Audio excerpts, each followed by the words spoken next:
So you are the gearhead, the jerks putting the walking cane emoji in all my social media. This is Dat Phan, and I am not going to take this from you incels. Excuse me, Dat. You may think that this is Dat Phan week, but hell no! This is Carl week. And now your host, Blind Mike Geary. Really using this technology right. It's given us the ability to have Joe Rogan as our announcer. And now we've reached the heights of having a guy I was on with 18 hours ago. Imagine if he was on this show. It was like 12 hours ago. It wasn't even that long. Wouldn't that be crazy if we got him? Carl's on every... He would resort to doing this podcast. He's on every fucking show now. He'd come on. He'd probably actually enjoy this episode a lot. He would have a lot of fun with this, I think. We will, of course, break down some of the goings-on in that world with Stuttering John and Shuli. We'll get there. We've got some Mark Normand, Bobby Lee, Khalyla stuff. Fighter and the Kid, Brendan Schaubs stuff. But, I mean, today, if you guys don't subscribe to the Patreon, you probably don't even know the Havre de Grace debacle yet. You don't know the massacre that happened in Havre de Grace. So we want to explain all of that to you today. And, you know, we've got a new target. Dat Phan is our enemy now. Yes. He made it very clear what he thinks of all of you by telling you what he thinks of me and the fine folks that were there, the handful of us. He was really speaking to all of us. So take it personally if you'd like, because I think you should. I think it was directed at all of you. So we do have the meat of that Patreon episode is on YouTube right now if you want to check that out. So make sure you do it. But the gist of it essentially was that in Havre de Grace, we had a hell of a time. We've got some audio that's going to prove what a great time we had and what great audience members we were. And at some point during the show, Dat Phan noticed the laughs that Tom Myers was getting and I guess got jealous or protective or something. He didn't like it. And he told security that he can, as you heard in the intro, kick those incels out anytime you want. And surprisingly, the 90-year-old women were like, yeah, we're not going to do that right now. But thanks for giving us the edict. Who the fuck do you think you are? A respectable bunch that's laughing real hard. Yeah, we'll get rid of them right now. Yeah. The 40% of the laughs in the room, if not more. So I guess we should start with that right out of the gate. So we're in Havre de Grace. Whole story's on Patreon. Go subscribe if you'd like to hear that. blindmike.net is where you can find the Patreon, all the free links. Apple, Spotify, YouTube for this show, as well as Why You Laughing, and Who Are These Socials that I do with Carl. So check all those programs out if you'd be so kind. And if you like those, subscribe to the Patreon, because we do things like that on there. And I think we're going to break down at some point all of the audio that we have. We have most of the show, except, oddly, we don't have the real smoking gun, where Dat Phan acknowledges us and says that we were there to tease Tom Myers. That's like the only part of the show we don't have for some reason. But we have the rest of it, and I think it's worth going through. But I just wanted to prove a point today. Now, Tom Myers is a friend of mine, as you learned. I think there's a chance we end up doing a podcast together, or maybe we just keep it private and vacation together. Who knows where this relationship will go? But we became good pals, and so I don't want to play too much of his set, because who knows if he's gearing up for a special. But I know some of it he's done before. Some of it's material he's done, on his podcast and things. So I feel comfortable in playing some of that for that reason. It's really just rationalizing, because I like Tom Myers now. So it's rationalizing why we're fucking him over here. Right. But I wanted to play some audio just to get everything out on the table, because you guys might be thinking, hey, Mike thinks he was a great audience member. He was probably an asshole. Au contraire, my friend. Let's play it. This is from the Havre de Grace Opera House. This is the intro to the show. Host for the evening. He has toured all over the country. He's been doing comedy for a long time. And everybody, please give a great big warm Havre de Grace welcome for your host this evening, Tom Myers. I mean, Carl, what type of venue would you think that was in? That's an arena pop. That is a big pop. I'm Craig, by the way. What did I call you? Carl. Oh, wishful thinking. I know what you prefer. It's fine. I originally was going to say Kirk, and then I was like, no, he wouldn't be on this show. No. One round of applause for Sandy Bernstein, by the way. Come on, let me hear it. I guess before this, just remind everyone that there was an issue with the beginning of the show timing. Oh, that's important to note. Yeah, remember we told you that they sent us an email that said 7. We all thought the show started at 7. That wasn't the case. And while it got a little hot, people got a little hot under the collar there. Temperatures were high. Tom Myers is going to ease that tension a little bit with a little humor. Thank you all so much for coming out. Some of you got here a little early. I know there was a little bit of confusion about the start time of the show. They wanted me to make another announcement. Actually, the show starts at 9. So if you want to go out and get some a drink, get really snookered, we'll all be a lot funnier with that, I promise. So, no, thank you. You might recognize that laugh. You just sounded disgusted. I would never be. As I said on the Patreon show, a lot of people have accused me of having a fake laugh at times. And I would suggest that only the people at that show now know what that would sound like. And soon you all. Yes. It's actually been a pretty big year for me because I had a milestone birthday. I just turned 40 this year. Woo! I was born in late January of 1983, so I was born in what's known as the lunar year of the dog, which is fitting because without warning, I will go ahead and dry hump your leg at random. No. All right. They weren't all huge pops. It was just you, it sounded like. I couldn't do all the work, for Christ's sake. I got the intro going pretty good. Drew Peeball sent a super chat with no message. It was just $20. I think that's just like, he was part of it, just supporting a brother in arms. Drew Peeballs and I really, that was something. We bond. That was a friendship blossoming, I think. It's maybe the funniest name on Twitter. If I don't even think of it that way. I just think of him as Drew now. Just Drew PB. If I lived in Virginia, he'd be co-hosting the show. We'd be getting maybe not even. Maybe we'd just be getting breakfast together every day or something like that. I think we're buddies. Down on birthdays about getting older, but I'm not. I love birthdays. Some of my greatest memories happened on my birthday. My 18th birthday, my uncle got me a lap dance. Woo! Yeah! I tipped him $10. He was actually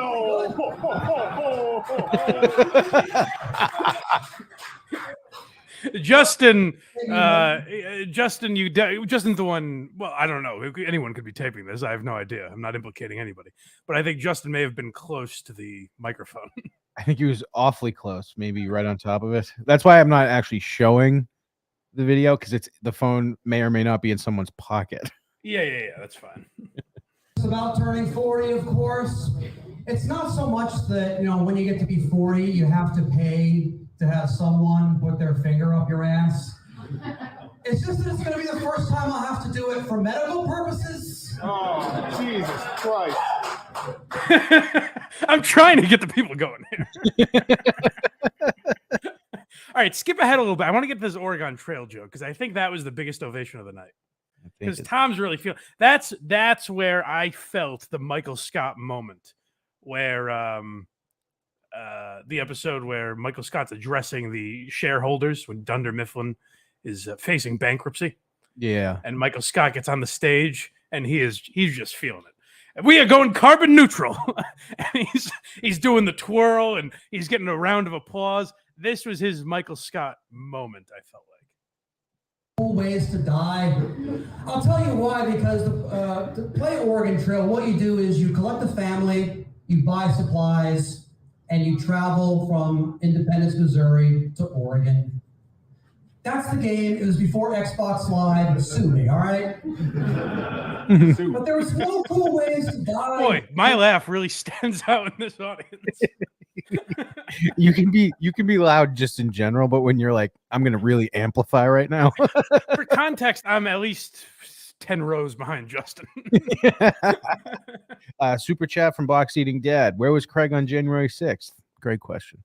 Do you want to answer that before we move on? I can't legally do that. Well, you look through the pictures. Trail, because like a lot of these kids today, they have games where you could like die in battle, you could get shot to death, die all sorts of cool ways. Oregon Trail, the other ways you could die were typhoid and dysentery.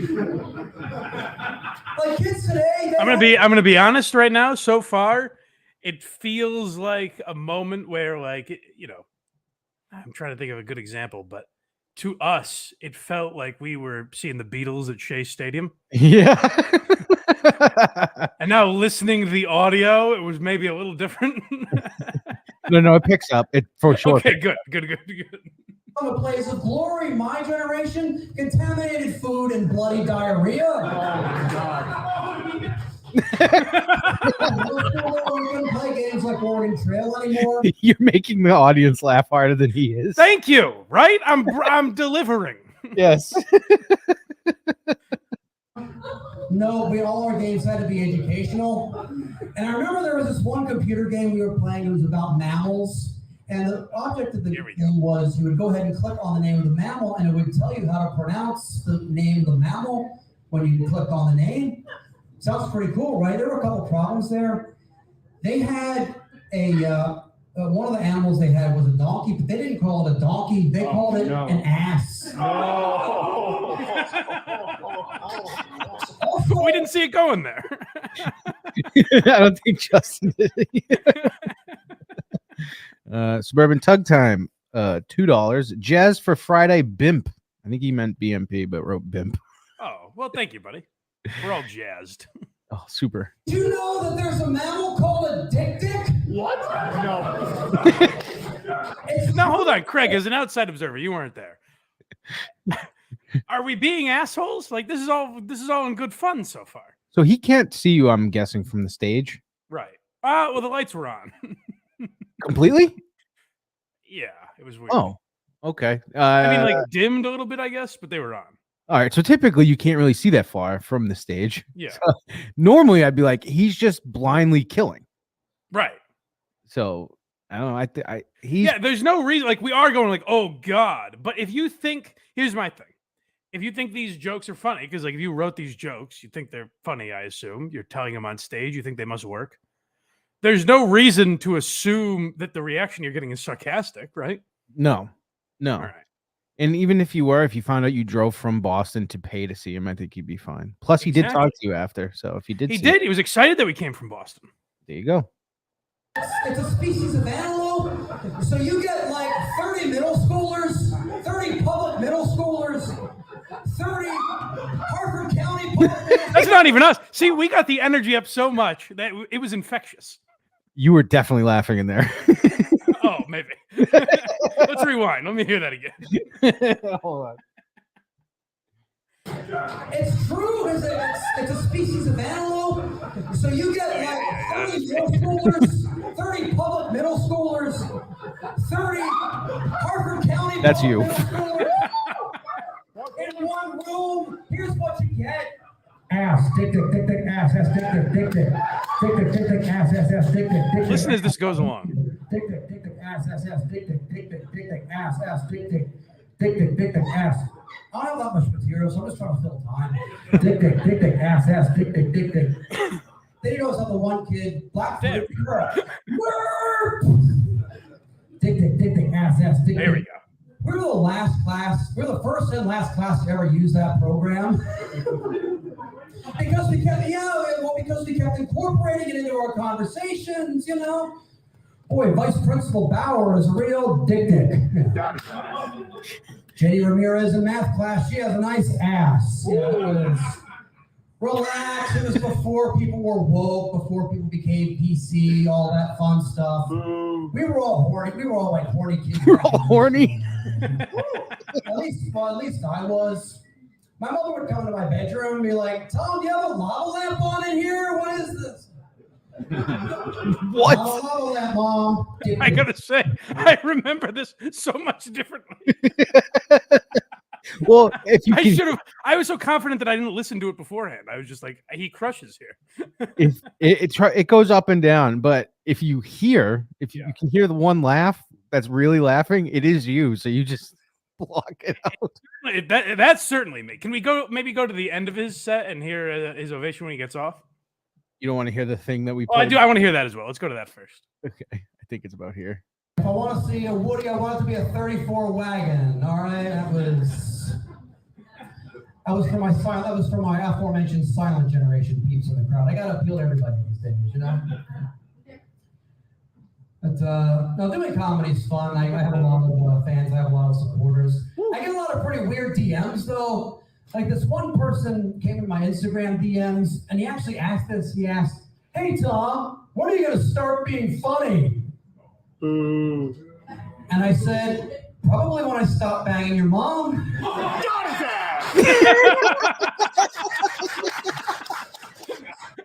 I like. Oh, I want to rewind it again because you can hear your laugh pierce through the room, and then Justin just screams, "God his ass!" I gotta tell you, that's how overjoyed I was. It was almost. Now I'm feeling like I had like a psychedelic experience or something, because I have such a memory of this that like we were lifting Tom up on our shoulders and carrying him through. It doesn't quite translate to that. It's just me laughing. Do you want to go back to his special and listen to the crowd not reacting at all? Well, we got to hear the ovation for him getting off stage. Hold on, I want to hear that Justin got his ass because it's a beautiful combination. It's like a right left of you. This laughing. is support. If you want to look at this any other way than support, it's foreign to me. I have no idea where the fuck you're from. And I said, "Probably when I stop banging your mom." I mean, that's pure. That hit me in the gut. It's beautiful. Actually, I don't know. I didn't see it go in that direction. I wonder if him getting off is on here. That might be a Patreon thing. I might have cut it in the wrong spot. Oh no! Come on. Let's see. Hold on. I can pull up the full video. I'll give you a second. Hails from the magical place known as Bel Air, Maryland, here in Harford County. But there it is. Most female comedians, I don't get unsolicited dick pics in my inbox because I asked for them.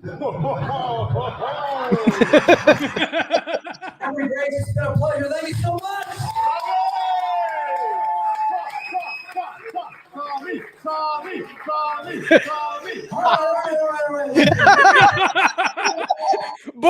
Boys. All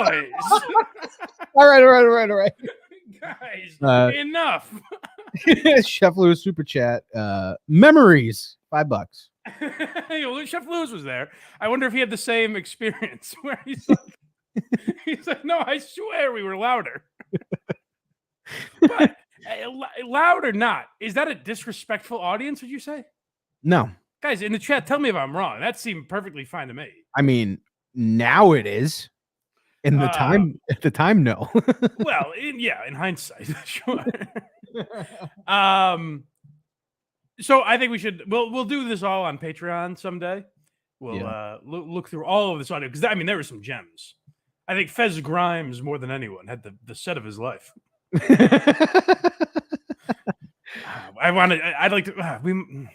It'll just be a whole show one day. I don't know, Patreon or otherwise. We'll figure it out. Right. A vacation show, maybe. Vacation show. There we go. So let's just skip ahead to Dat Phan. Now let's hear the ovation he gets when he comes on stage.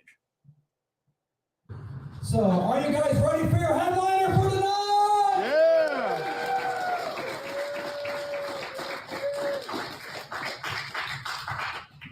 Yeah! Ladies and gentlemen, start that round of applause going right now. He's the original winner of NBC's Last Comic Standing. He is right here in Harford County, right here in Haverty Grace, for one night only. I can start the applause. For one the only. I mean, give it up for Tom as if The Undertaker is coming out. Yeah. Either that or Dave Chappelle. That's an intro. Tom's getting fired up for this fucking guy. You'd be a great wrestling manager now that you say that.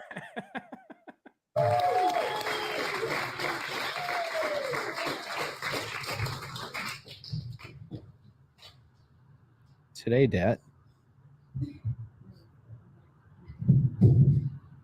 It's really good to build on the momentum Tom gave you. I know. He just let that thing all die. Jesus Christ. Ew. What just happened, you guys? Just give that. We'll give it up for Tom. That's incredible. Give me all the comedians. That was amazing. Let's get that round of applause. Did he get hit over the head with a brick before he walked on? He's so confused, and this is what I'm saying: is the energy change? Like Tom was loving it, even if part of Tom thought we were being sarcastic or whatever, he was having a ball with it. He had the set of his life, you know, maybe a little different than I remember, but it was the set of his life. And Dat is like, oh, I don't know what that was. Like he's all fucking. He's about to shit on the act that went right before him too, if I remember right. Why didn't you guys bring more people? Yeah, right. Hey, they did everything they could, Dad. Their fucking aunts and uncles were there. Give it for Harford County, wherever this is. Let's get that around. Okay. I watched WAT or Watts as it's going to be now. Like, what's happening? You watched Watts. I watched Watts. You got a dose of Watts up. Yeah. Why does he always pretend he doesn't know where the fuck he is or what things are called? That's his thing. And Carl's the one that pointed it out. I don't know if he's right, but Carl was like, I think his bit is that he's like, I don't know where I am. Where I think it's more that he's just blatantly disrespecting the towns he's going to. I 100% agree with you. He thinks he's bigger than all of these places. Correct. So he's like, oof. If I did a show where fucking 60 people went to Havre de Grace, Maryland to see me, I'd be so flattered. I don't think I could do it. Like, we can bust Tom Myers' balls all day if we want. I don't think I'm putting 60 asses in those seats in Havre de Grace. So show a little fucking respect. And meanwhile, Dad's like, who even knows where we are? Who cares? Yeah, this was Principal Uncertainty says this was Tom's Shea Stadium. He probably hasn't slept since. I'm not wrong in that.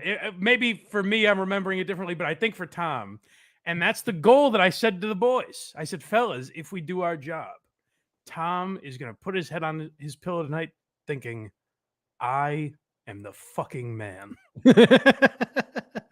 And I believe that he did. Yeah. Has his attitude and his TikToks changed since that show? Like he's more confident now? Oh, you know what? I'd have to see that. He's wearing a leather jacket. Yeah. He's got a wig now and it's slicked back. Finishes his iced coffee and just throws it on the ground. He's always chewing gum like Norm playing Burt Reynolds. Yeah, exactly. The toothpick. Yeah, I don't know. I'm in Baltimore or wherever. Who cares? I'm in, I don't know, Washington. Is it DC or state? I don't even fucking know.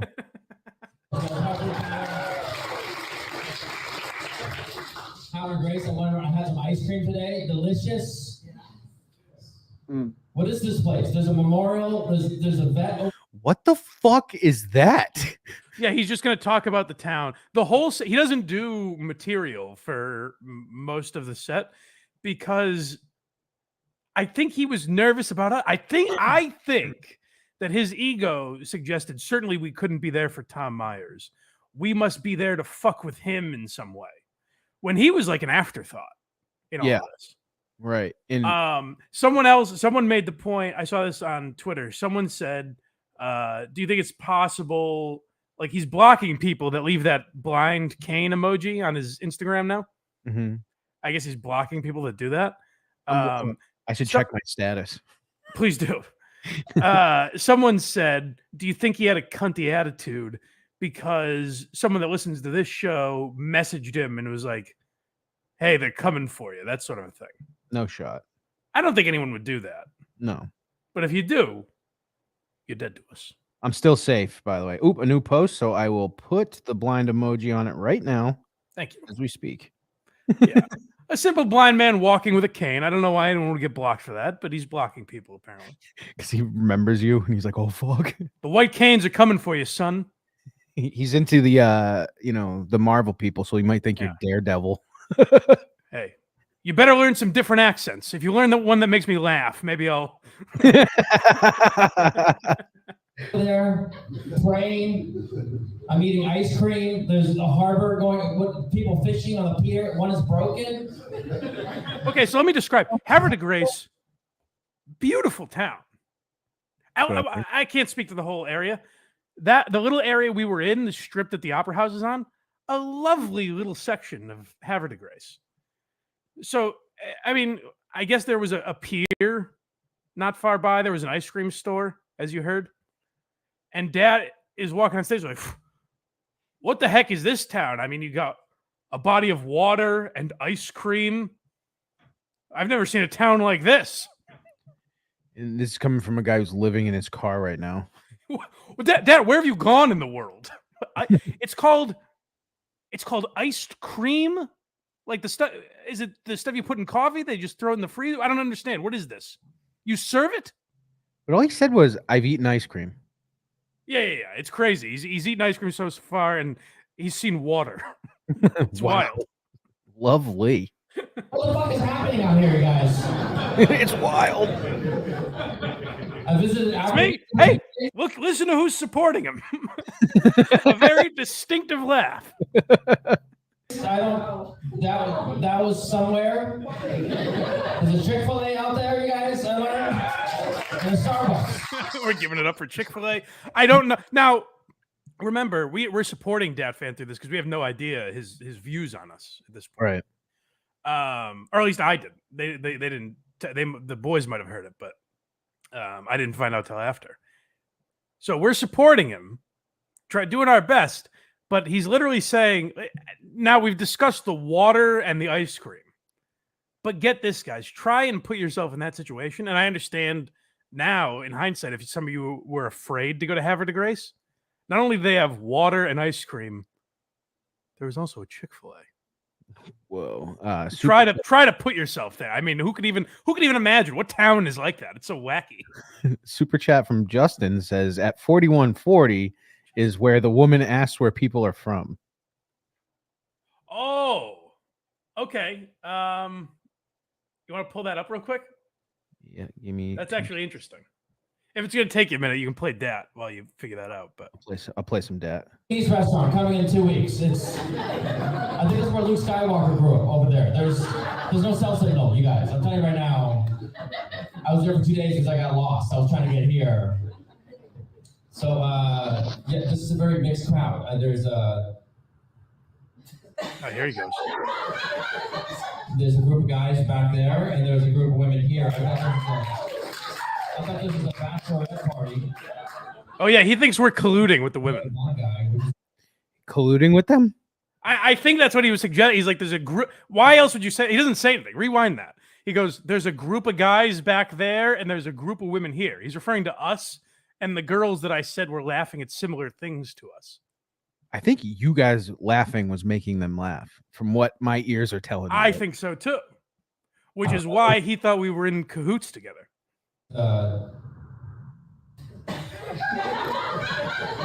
There's a group of guys back there, and there's a group of women here. Okay.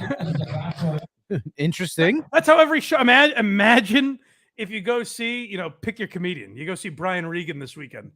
And he's like, here's an interesting observation. You guys know me for my observations. There's a group of guys back there. There's a group of girls over here. Right, already Regan doing is already funnier, but no, but Dat Phan is not in a position to describe the audience because he'll be like, all right, there's a group of guys back there. There's 3 girls over here. The rest of the seats are empty. It's a weird thing for him to even address because the groups you're referring to were all white. So he couldn't just go into, there's a group of guys back there going, oh, he crazy. Oh, my God. What's this guy? So Justin said the girls loved us. They kept looking back at Mike and I. We were the stars of the show. I have that timestamp queued. Yeah, so this is interesting. I think what Justin's referring to is when someone asked where we were from, and we told her, and she was shocked to find why we were there. So this gives you a little perspective as to what the comedians knew and what they thought when we said we were, giving props to Tom Myers. Harper County. Have disgrace. Hold on, can I say, luckily we were there from Boston, Rhode Island, Virginia, all over the place. But if you're looking at this crowd, 60 people in Havre de Grace, Maryland, where are you from is an odd. The sheer odds that it wasn't Havre de Grace. Next town over. Whoa. Anybody from Aberdeen? Edgewood? No? Where the fuck are y'all from? Boston. Why are Boston people in Havre Grace? Tom fucking Myers.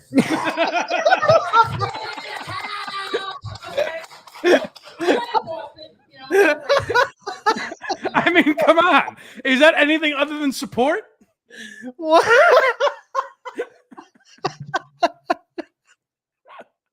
Go back a little bit. Let's hear that again. Yeah, I'm starting to understand where Dat Phan's coming from. Really? Justin. How is this something that should get you kicked out of a comedy show? Oh, definitely not. But him being suspicious, I might understand. Suspicious of what though? What were we were supporting the whole time? What were we suddenly gonna fucking pipe bomb the show? Like what was gonna happen? Realistically, jokes aside, what happened is Dat Phan heard that Tom Myers had people coming from the entire Eastern Seaboard, and he had no one.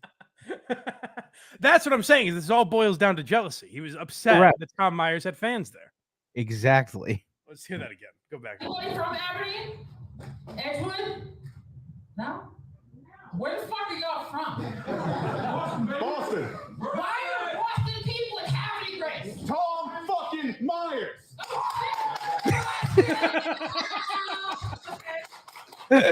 Boston, a little racist, but I'm here. We didn't care for that. Invited, right? Adam Jones. Yep. I didn't hear that when I never heard that. And he's like near the stage, right? He's closer than us, yeah. Y'all are wild as fuck. But yeah, thank y'all for coming out to the Havre Grace Opera House. I didn't know this shit existed. How did y'all find this shit? Tom Myers. Tom Myers. Who here is for Tom Myers? Every time they say his name. This is when Dat Phan started getting jealous and realized he can't draw shit. That's what I'm saying. Yes. Oh, sure. Do I understand him thinking like, what the? Why are these guys going so crazy at Tom Myers' set? Sure, but we're not doing anything wrong. No. We're being a great audience. You're laughing when you're supposed to. Yes. You're responding when you ask questions. You're not interrupting and ruining the flow. Not at all. Except for maybe Tom didn't realize he had to pause so long for laughter. Yeah, right. The show was 20 minutes longer than they expected because we were laughing so hard. All right. I mean, never thought I'd see it, but yeah. Did you catch that? Like I do. She said she's like, there's Tom Myers fans here. Never thought I'd see it, but That's pretty funny. I don't think I truly don't think she meant that as a joke. She was in stunned disbelief. Yes.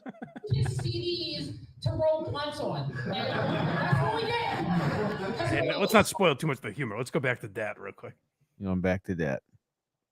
Party. But apparently they know the black guy, which is good. Oh, here we go. Here we go. Pirated the set. I went into the white chick. I was like, "Do you know him? You're taping him." She's like, I'm like, "Okay, that was weird." Does she know you, or is she okay? I was trying to get your back. I thought she was gonna fuck you over or something like that. But Jesus. Yeah, I don't know what the fuck he's talking about. I mean, racist jokes are fine if they're funny, and they better be funny. Right? That's just, hey, there's a black guy near you. Are you all right?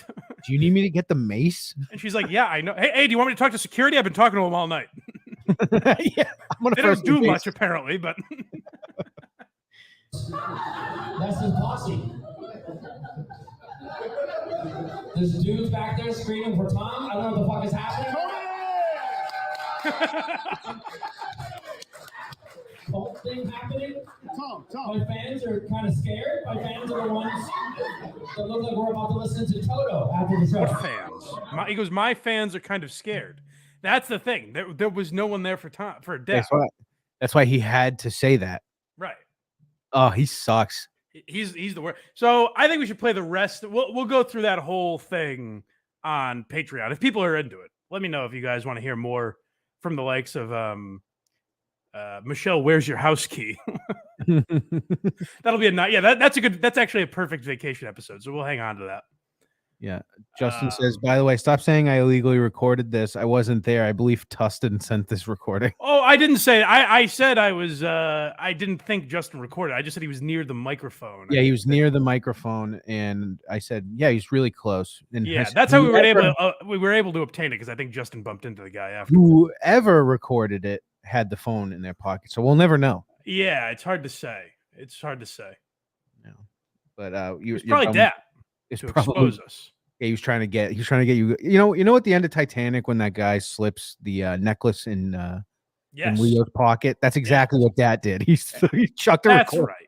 That I do think is what happened. Yeah. So what we should move on to, I think, is Dat Phan's comedy school. Oh boy. Yep. Sure.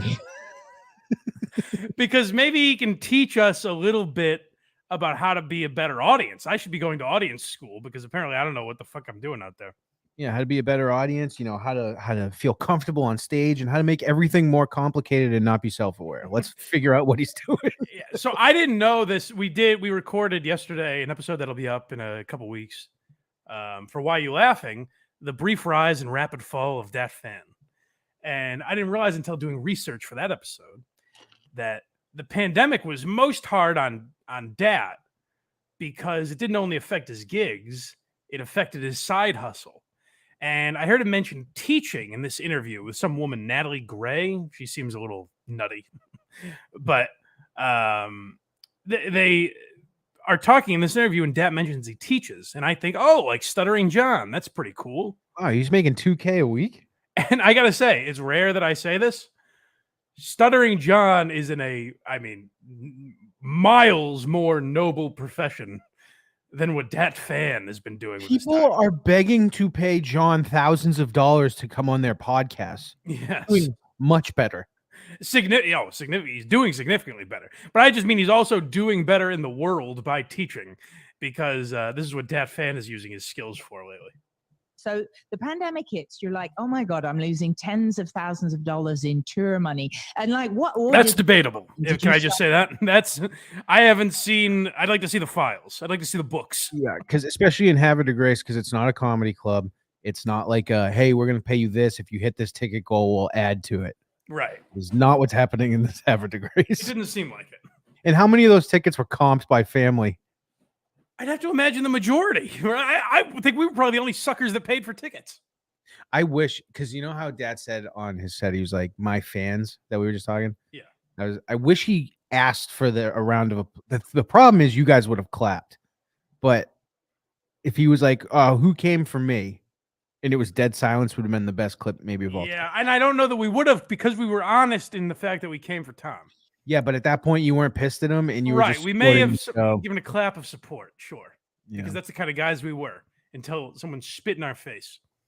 Bastard. Reverse. I mean, you want to talk about stop Asian hate? Stop the Asian hate that's coming from this man. He spit at me.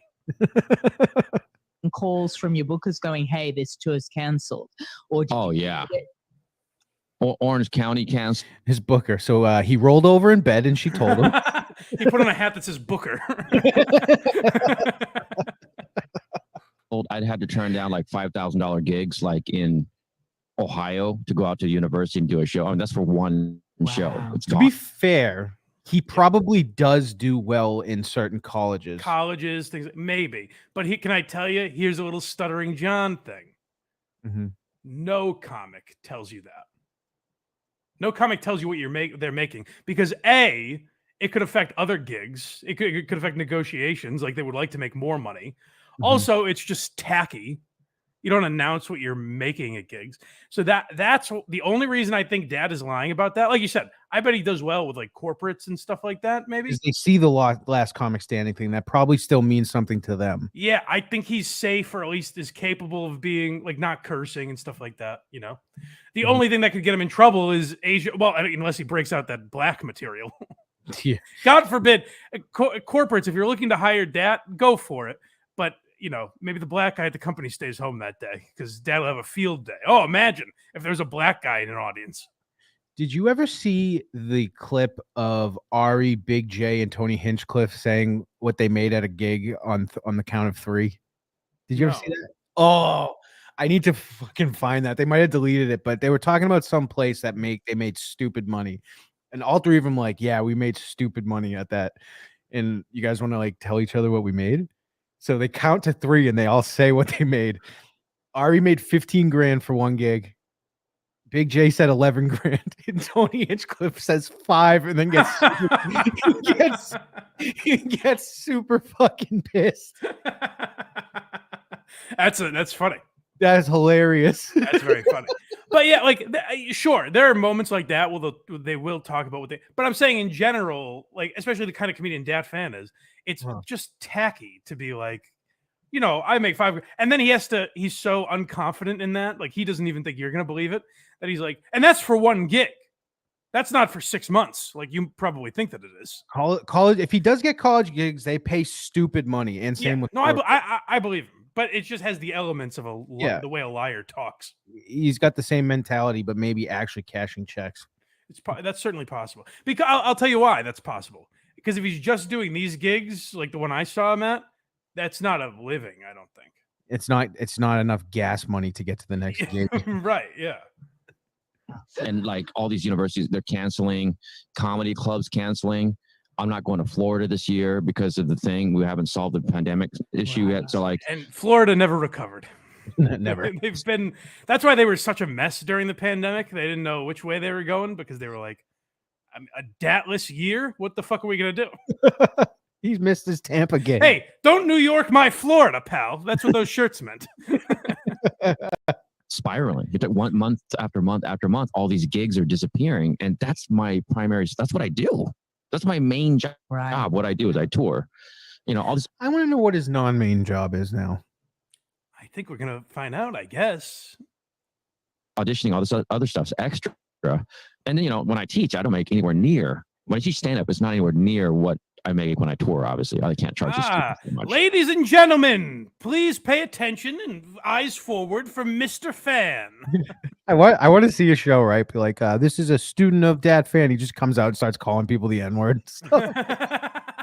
Oh, you're black? You must be a criminal. You must have stolen the door. And now I'm trying to teach, but the thing is, I can't even have the students like meet them where? I can't meet them at a comedy club. I know it's a struggle that students around the country are going through. Really, a lot of them were thinking, "Hey, you know, we just got kicked out of our dorms. Our education has been put on pause. Dat Phan can't teach us how to be hilarious. What else? COVID? Will you stop at nothing?" I like how Dat Phan's like, we can't go. I can't teach at comedy clubs because of the proximity thing. It's just the clubs he's used to are like the size of a shed. He's just in a tweed jacket writing on a chalkboard. Here's how you be funny. What is that possible? Well, I did watch Rich Voss be funny for a year on Last Comic Standing. You could talk about that. This is what Rich did. Here's how Ralphie May would have told that joke. Oh, I can't even bring them to my home because we'll be in the same proximity. I don't know what they've been exposed to. So now, luckily for me, when I have spare time, I teach via Zoom. How about it would be weird? How about that as a reason? I can't bring these strangers into my home, but because they probably wouldn't want to do that. It's probably a 1-bedroom apartment. If just some guy posts online, I'm teaching comedy classes. Hey, you want to learn how to be funny? Come to my house. No, thank you. I'd rather learn from Mike Morse. Much rather learn from Mike Morse. And it's great. I mean, it's not the same. And this is what I'm a little. I mean, that was an immediate reality check by him. It's great. It's great. I mean, it's not perfect, I guess, but.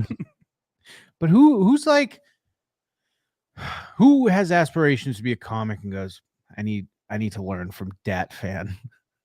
I think a lot of people with a lot of money and a lot of comedy chops. I think those are the makings. Yeah. I think you need to be loaded, obviously, to afford such a privilege. But I think you need to be, 90% of the way there, and you just bring in Dat for that last 10. How do I really make it? Polish me up, baby. Because of my Shaolin Kung Fu background, when I use rewind, please. What? I'm sorry. What? because of my Shaolin Kung Fu background. Oh, okay. Hold on. Go back even further because I want to make sure. Obviously, the subject changed and we missed it. She's like, "How do you teach Kung Fu, Dad?"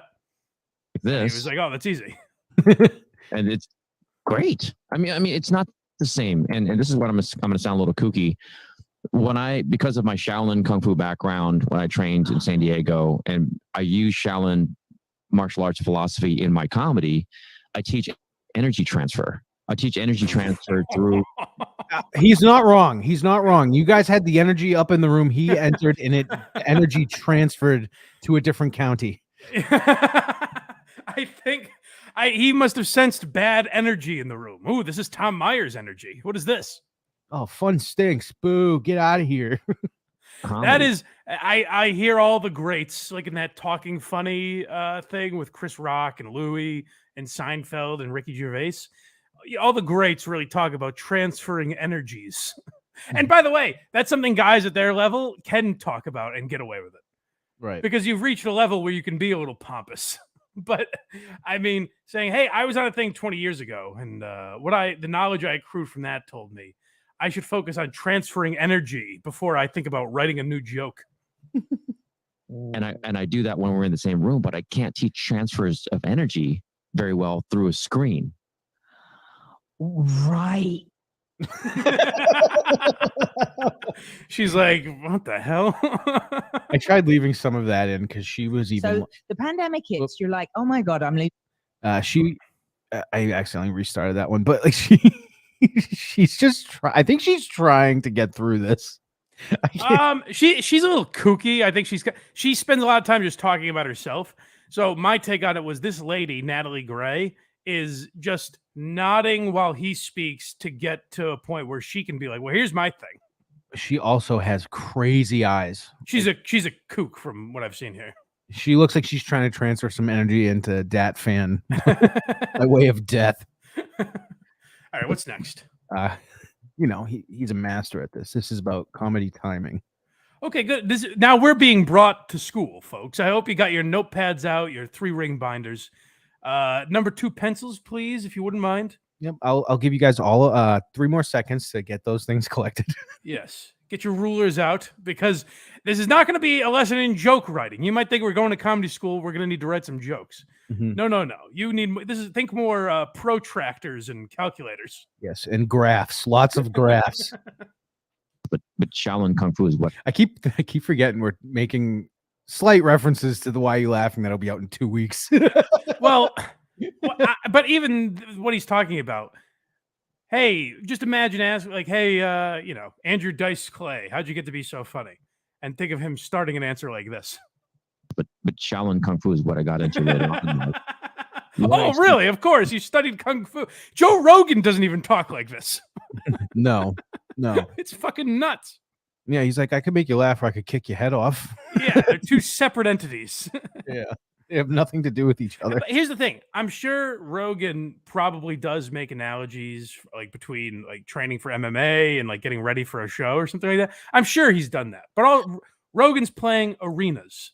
I was going to say it's working. Clearly this Kung Fu crossover is not working for Dat. But not even that it's working. Rogan has made hundreds of millions of dollars in his career now and has time to waste being a little pompous and arrogant if he so chooses.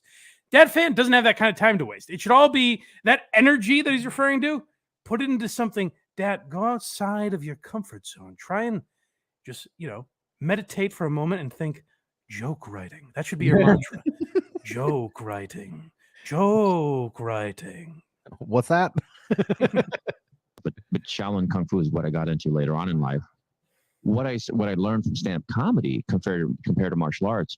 After 25 years of studying stand-up comedy, I learned that all of comedy boils down, and it's going to be very controversial. Other people are going to say that I'm crazy for saying this. Oh, you're crazy. I believe that a lot of comedy boils down to transferring energy. Oh my God. My God. I'm going to pause while you all write that down. Great mother of God, it was right in front of me all along. Transfer. No shit. Yeah, the transfer of you tell a joke and it shifts over to the audience laughing. She's like, This is not. It's not fucking brain surgery you're prepping for, Dad. I don't know what you're doing here. Natalie, you're not going to believe this. It took me 25 years of studying stand-up, but if I say something, I should be making everybody laugh. I was thinking, and this comes from my kung fu background, that what should be happening in a comedy club is the energy is on me where I'm talking. And then when I pause, the energy should be filling the room with laughter. And I just stumbled upon that really after 20 years in stand-up. I thought I was supposed to. I initially just went on stage, looked at someone, and said everything I hate about their kind of people. It makes Dat's career make a lot more sense that 20 years in, he's like, wait a minute, laughter. That's it. I thought laughter should be filling the room. I've got it. See, if he had that kind of energy or thought process, he could have been a great all-time slam poet, maybe. Yeah, certainly. Well, we cover it in the future episode of Why You Laughing. But Dat's main flaw is he's thinking about everything except writing a joke. he is throwing everything against the wall. He's getting wrenches and table saws out and every tool in the shed, except he's missing one key ingredient, and that's laughter. He's fresh out of laughter, unfortunately. It's energy dancing back and forth. Yeah. Is what it really is. You shut the fuck up. And you gotta have it timed properly. If you don't transfer the energy, Get the fuck out. Wait, is timing a part of this, Dat? Guys, write this down. Holy shit. And judging by what I've seen lately of his stand-up, he doesn't know that yet. How much am I paying you for this? Because I'd like to double it, please. You've changed my life. Hey, Dad, don't give all the good stuff away for free. You got to make a living if you've got this kind of a secret. Supply and demand. You say something that the crowd laughs at, and you pause to let them laugh. I wonder, and it's a shame we'll never know because he's no longer with us. I wonder if guys like George Carlin knew about this secret. Because imagine, he was pretty good, but at the end of his career, he got a little philosophical. If someone was like, hey, George, let me throw this at you. And then they just read on the chalkboard the word laughter. And George is like, oh, shit, that's interesting. You know, I learned timing and pausing, and I actually added 10 to 15 minutes. Timing, what's that? He just interrupts him. No, George, don't you get it? Hold on a second. It's like knock, knock. Before you can say who's there, they just scream the answer. Where the comedians stumble on top of the audience. That's their Rocky montage. Yeah. It's that music and Dad going, all right, guys, the chicken is on one side of the right. Quiet. No. Hold on. You're too excited. Instead of punching meat hanging in a freezer, it just cuts to Patrice O'Neill burying him. And then now there's all sorts of problems as far as the rhythm not being in place. But comedic timing, punchline, delivery, energy, all of it is transferring into comedic. Dad, you're throwing so much at us. Slow down. Delivery's part of this too? This is unfucking believable that this guy who won Last Comic Standing is saying this right now. Wait, so far we've got you want the energy to be good. You want timing, and now good delivery. That's three things. That's too much for me to remember. That's a lot. Well, actually, someone pipes in, Dad, it's actually the comedy rule of 3. What? What? Slow down. That's the next lesson. We can't pack it all into one day. Maybe that's why when you see comics up there with notebooks, they have to write that all down. Wait, timing. Remember your timing. And remember, I bet delivery is in bigger letters because that's probably more important. Jokes is underlined. No, jokes is crossed out. You don't even need that. Yeah, fuck those. Is what it really is. I mean, there's little formulas and all that stuff, but if you learn the scientific formulas and you don't understand the transferring of energy, that's where you're in troubled waters with stand-up comedy, in my opinion. And now he's just ripping off Richard Pryor, who said you got to get the formulas down. This guy is the fucking worst. He should have been thankful that there was laughs at his show. Imagine the brilliant comics we wouldn't have if they went to Dat Phan's comedy school. If fucking Shane Gillis was focused on formulas and energies. Well, maybe he did before he got fired from SNL. That'll Well, yeah, maybe. Hey, be as racist as you can. next we got God damn it, reactions. I think Shane would have failed though, because Dad would be like, "No, Shane, the impression you're doing isn't hacky enough. It won't be obvious to people that you're doing a hack impression." Here, I'll teach you how to do my hack Korean grandma. Vietnamese. Whatever. So, at what point did you figure out for yourself the? Can I tell you what's happening in Natalie's head now? This is a few minutes into the interview, and she's like, "I got nothing to ask this fucking guy." She's like, "What the fuck?" You're Asian? Is that right? Is that something? Riff on that for a while. That's not a hoax, right? Energy with comedy, was it right off the back? No. So it took a while? I didn't really fully understand it when I was competing in Last Comic Standing and I won. I still mention that again, Dad. Were you in a show? Last Comic Standing, stares at camera. Wait, we only remember it because you keep mentioning it to us. I wouldn't have even thought of Last Comic Standing if it wasn't for you. No one thinks of Last Comic Standing. Oh. And season one is the reason that show was never respected, because this guy won. Exactly. You shouldn't be bragging. You ruined a potential brand. Ralphie May and Rich Voss were on that season. Legends in comedy. I thought I did, but I didn't. The time I started realizing about this, what we're talking about, transferring of energy, is when I started teaching. Because when I started teaching stand-up, it's like teaching martial arts. And no, folks, I'm not playing the same clip I just played.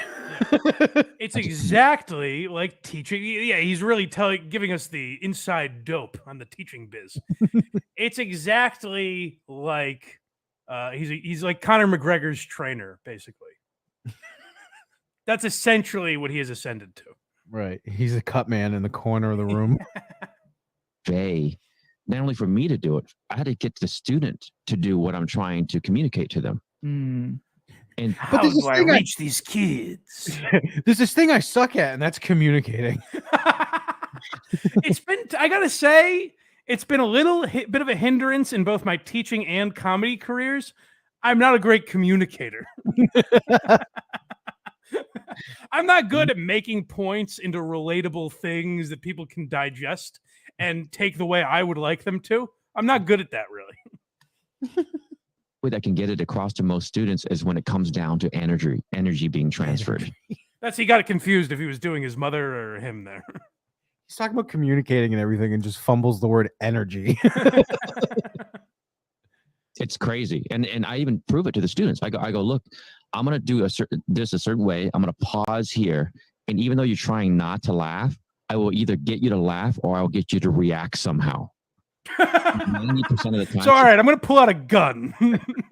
They all scream and leave. Now, whether you're laughing or not, you are reacting. He pauses and just shits himself, and everyone's like, ew.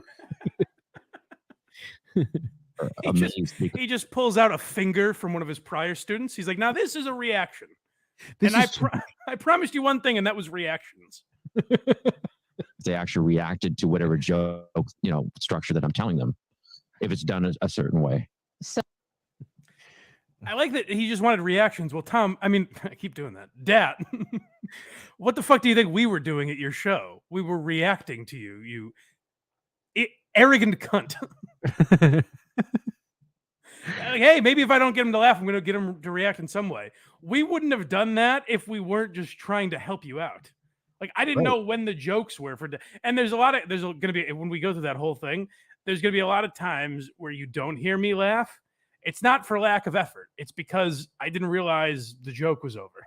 And Dad has a few of those himself. Oh, he sure does. Let's continue here.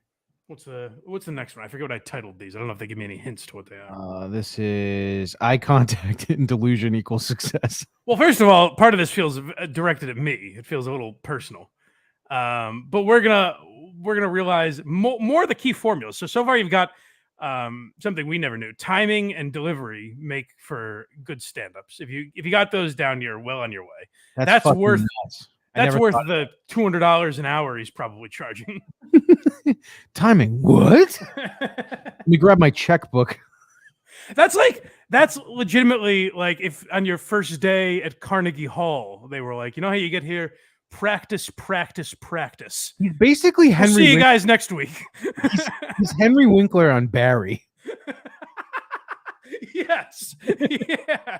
He's Gene, what the fuck's his name? I can't think of it. Cusimano. Cusimano. Gene Cusino. That's it. Cusino. Cusimano. Wrong show. While you're saying the joke, though, what's going on in your head or your body? Like, what is this magic formula? Or is it something that's so secret you can't talk about? No, it's not. Is it, Dad? I mean, if you can share this, are you going to be kicked out of Hogwarts if you reveal this? Where am I with a super sticker from New Zealand? Whoa, this show's going international, baby. International.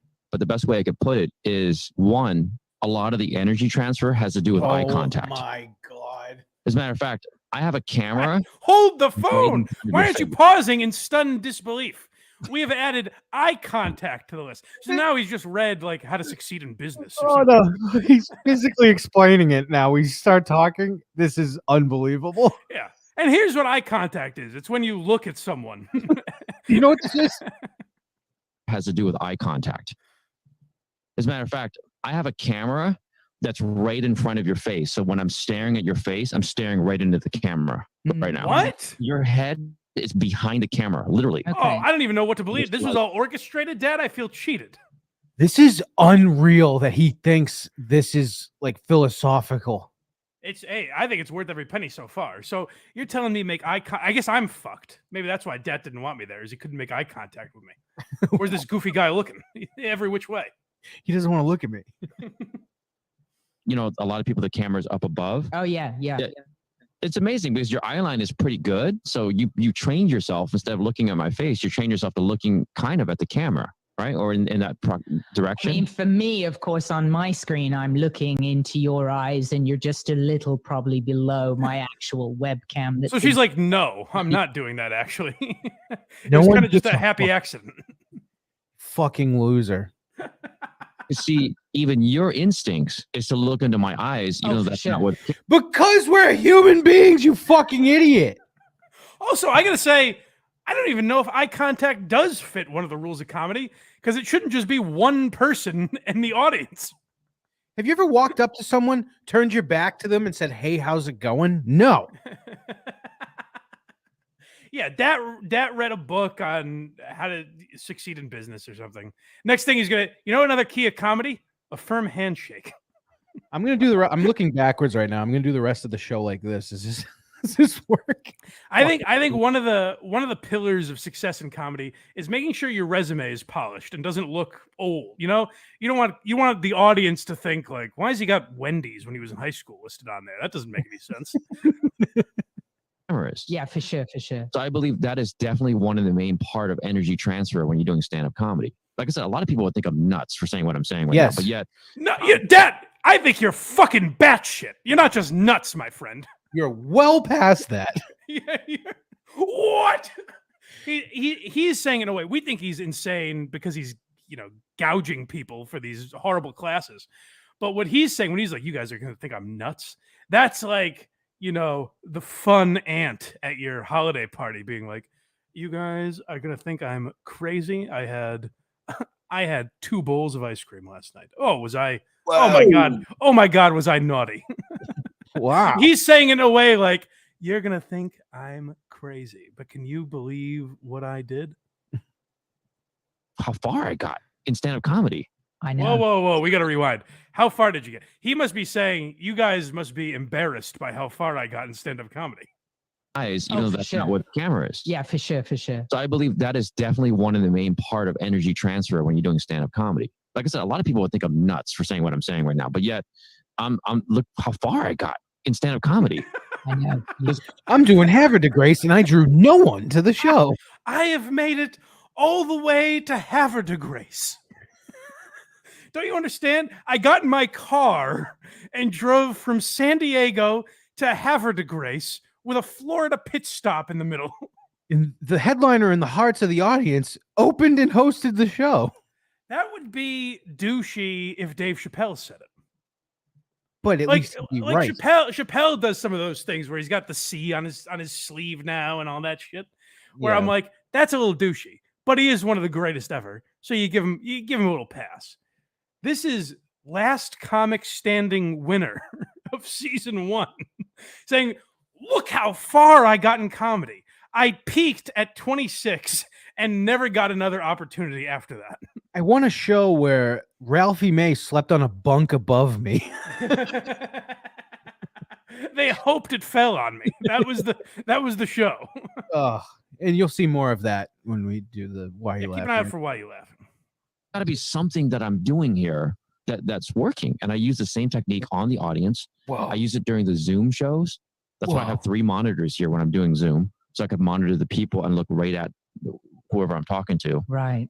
Their heads must spin. How is he still making eye contact with me? Fucking shut up. Oh my God, he stinks. This is awful. That's how you know a respectable stand-up comedian, when they talk about the Zoom setup for when they're doing stand-up. Every comic is like, I fucking hate Zoom. I tried it just to see, and it fucking sucks. And he's like, I bought like a whole setup for it. That's what those guys like Nick Mullen, Tim Dillon, Big J, and Shane did a mini tour recently where they were playing like massive venues. And they were like, there's a lot of seats here, but like, are the people watching on Zoom going to be okay? Or am I going to be making eye contact with them? It's very important for big stand-up shows. Yeah, people leave. You know, they do exit interviews after new movies sometimes, or they used to. They'd be like, I thought Nick Mullen was great, but he didn't look me in the eyes. Well, I always say Nick Mullen's better on Zoom. Yeah. If you're watching him, you really get his genius if you're watching on Zoom. Yeah. Who looks at the camera? Thank you. I know it wasn't a super chat, but that's a great point. Because I'm looking at you on my screen. My camera's like up here. It's a completely different spot. I'm sure it probably looks like I'm almost looking at you. It's not that difficult. It's fucking stupid. This is a great title. I'm looking forward to it. It's called Prolific. Well, the guy, I mean, he's been around for 20 years, so it's important to realize just exactly what he's done in this business. See, Mike, you just went and cut him like 5 years short. That's just not fair. I'm 25. I'm sorry, quarter century. So what's going on though with the, I mean, what are you doing? Have you sort of said a little mantra to yourself before a show? Like, where's the energy coming from? Well, please tell us, Dad. Will you tell us where it comes from? Pretty please. I know we've been doing this energy thing for the last 7-8 minutes of this podcast, and you clearly still haven't explained it. So I'm going to try to get it out of you one more time. You've just been saying the word energy over and over again. I think it's coming from the heart, and it's coming from the brain. I really believe that a lot of... Yeah, it actually comes from when you get a good night's sleep and you wake up refreshed. Dad, do you believe in God? What the fuck are we talking about? Oh, man. Did you know that when I do stand-up, like when you saw me do the same thing, I never do the same set twice? What? Hold on. That's not good, you idiot. Hold on. First of all, it's not true. But he's trying to have a brag where he's like, I mean, he's Robin Williams. He just goes out. He doesn't even know what's coming out of his mouth. He just goes up there and riffs, you know? Mm-hmm. What's it called? A stream of conscious? Yeah. Yeah, that's what he does. Now, it just so happens he's calling it in the ring. It just so happens that it's mostly him impersonating his mother saying Asian stereotypes. It's weird how it's just accidental, but it is just kind of free flowing, you know? U.S. aircraft carrier nails. Don't you guys know? Hey, guys, this will be on Why You Laughing. Aren't you guys sick of when you go by these nail salons and they have such American names, such as Iraq, U.S. Bin Laden nails? That's a relatable joke, right? Iraq War, Bin Laden, Navy SEALs killed him nails. Yeah. Something like that. So who's relating to this? Who's this for? I never do the same identical set twice. There's times where I'm just making it up right there as we're going because I'm speaking from the heart and I'm communicating right to the people and using the people as variables that are watching. Oh, this person's from Oklahoma. This person's from Nebraska. That person from Southern California. They think this way. And I start connecting to them and asking questions. And I got to say, He was in Havre de Grace, Maryland. Half the audience was from out of state, and he had no questions for us. We were a group of people. The loudest ones there yelled Boston, Rhode Island, and Virginia. And he's like, "All right, no, nothing to mine here. Nothing to figure out what's going on." He spent the 4 hours before his set just Googling fucking Havre de Grace facts. And here's the thing: you guys heard the tape. You heard we were being respectful. But even let's say we weren't. You can't have fun with that. You can't figure out that we're, quote, incels that are here for Tom Myers and make that into something fun. Because it was all crowd. He just kept saying, like, where are you from? And they'd be like, the next town over. And he'd be like, I don't even know where that is. And we'd all go, Dat, come on, you crazy character. Yeah, he wanted to say that this show is in Baltimore, but Tom Myers just wouldn't allow it. No. Tom Myers is loyal to Havre de Grace, baby. I know I'm kind of oversimplifying what I'm saying, but it's no, that is one thing you are not doing. No, you're actually making it way too difficult, Dat. Just say, hey, guys, I'll save you the $50. Make people laugh. Be funny on a stage, and you'll be good to go. Tell jokes and seem like a relatable person. Done. You know where you can learn all of this shit is by doing an open mic and realizing, oh, hey, mate, they didn't laugh. Maybe my timing and delivery were off. Maybe I should make eye contact with people. I think that takes about one lesson, Dat. Well, that homeless guy that's just in his underpants got more laughs than me. What happened? I want to take one of these classes so badly. I got to learn. Is he still doing them? I don't know if he does them over Zoom anymore because he doesn't have to. And remember, Craig, I don't know if you heard this. It's all about energy.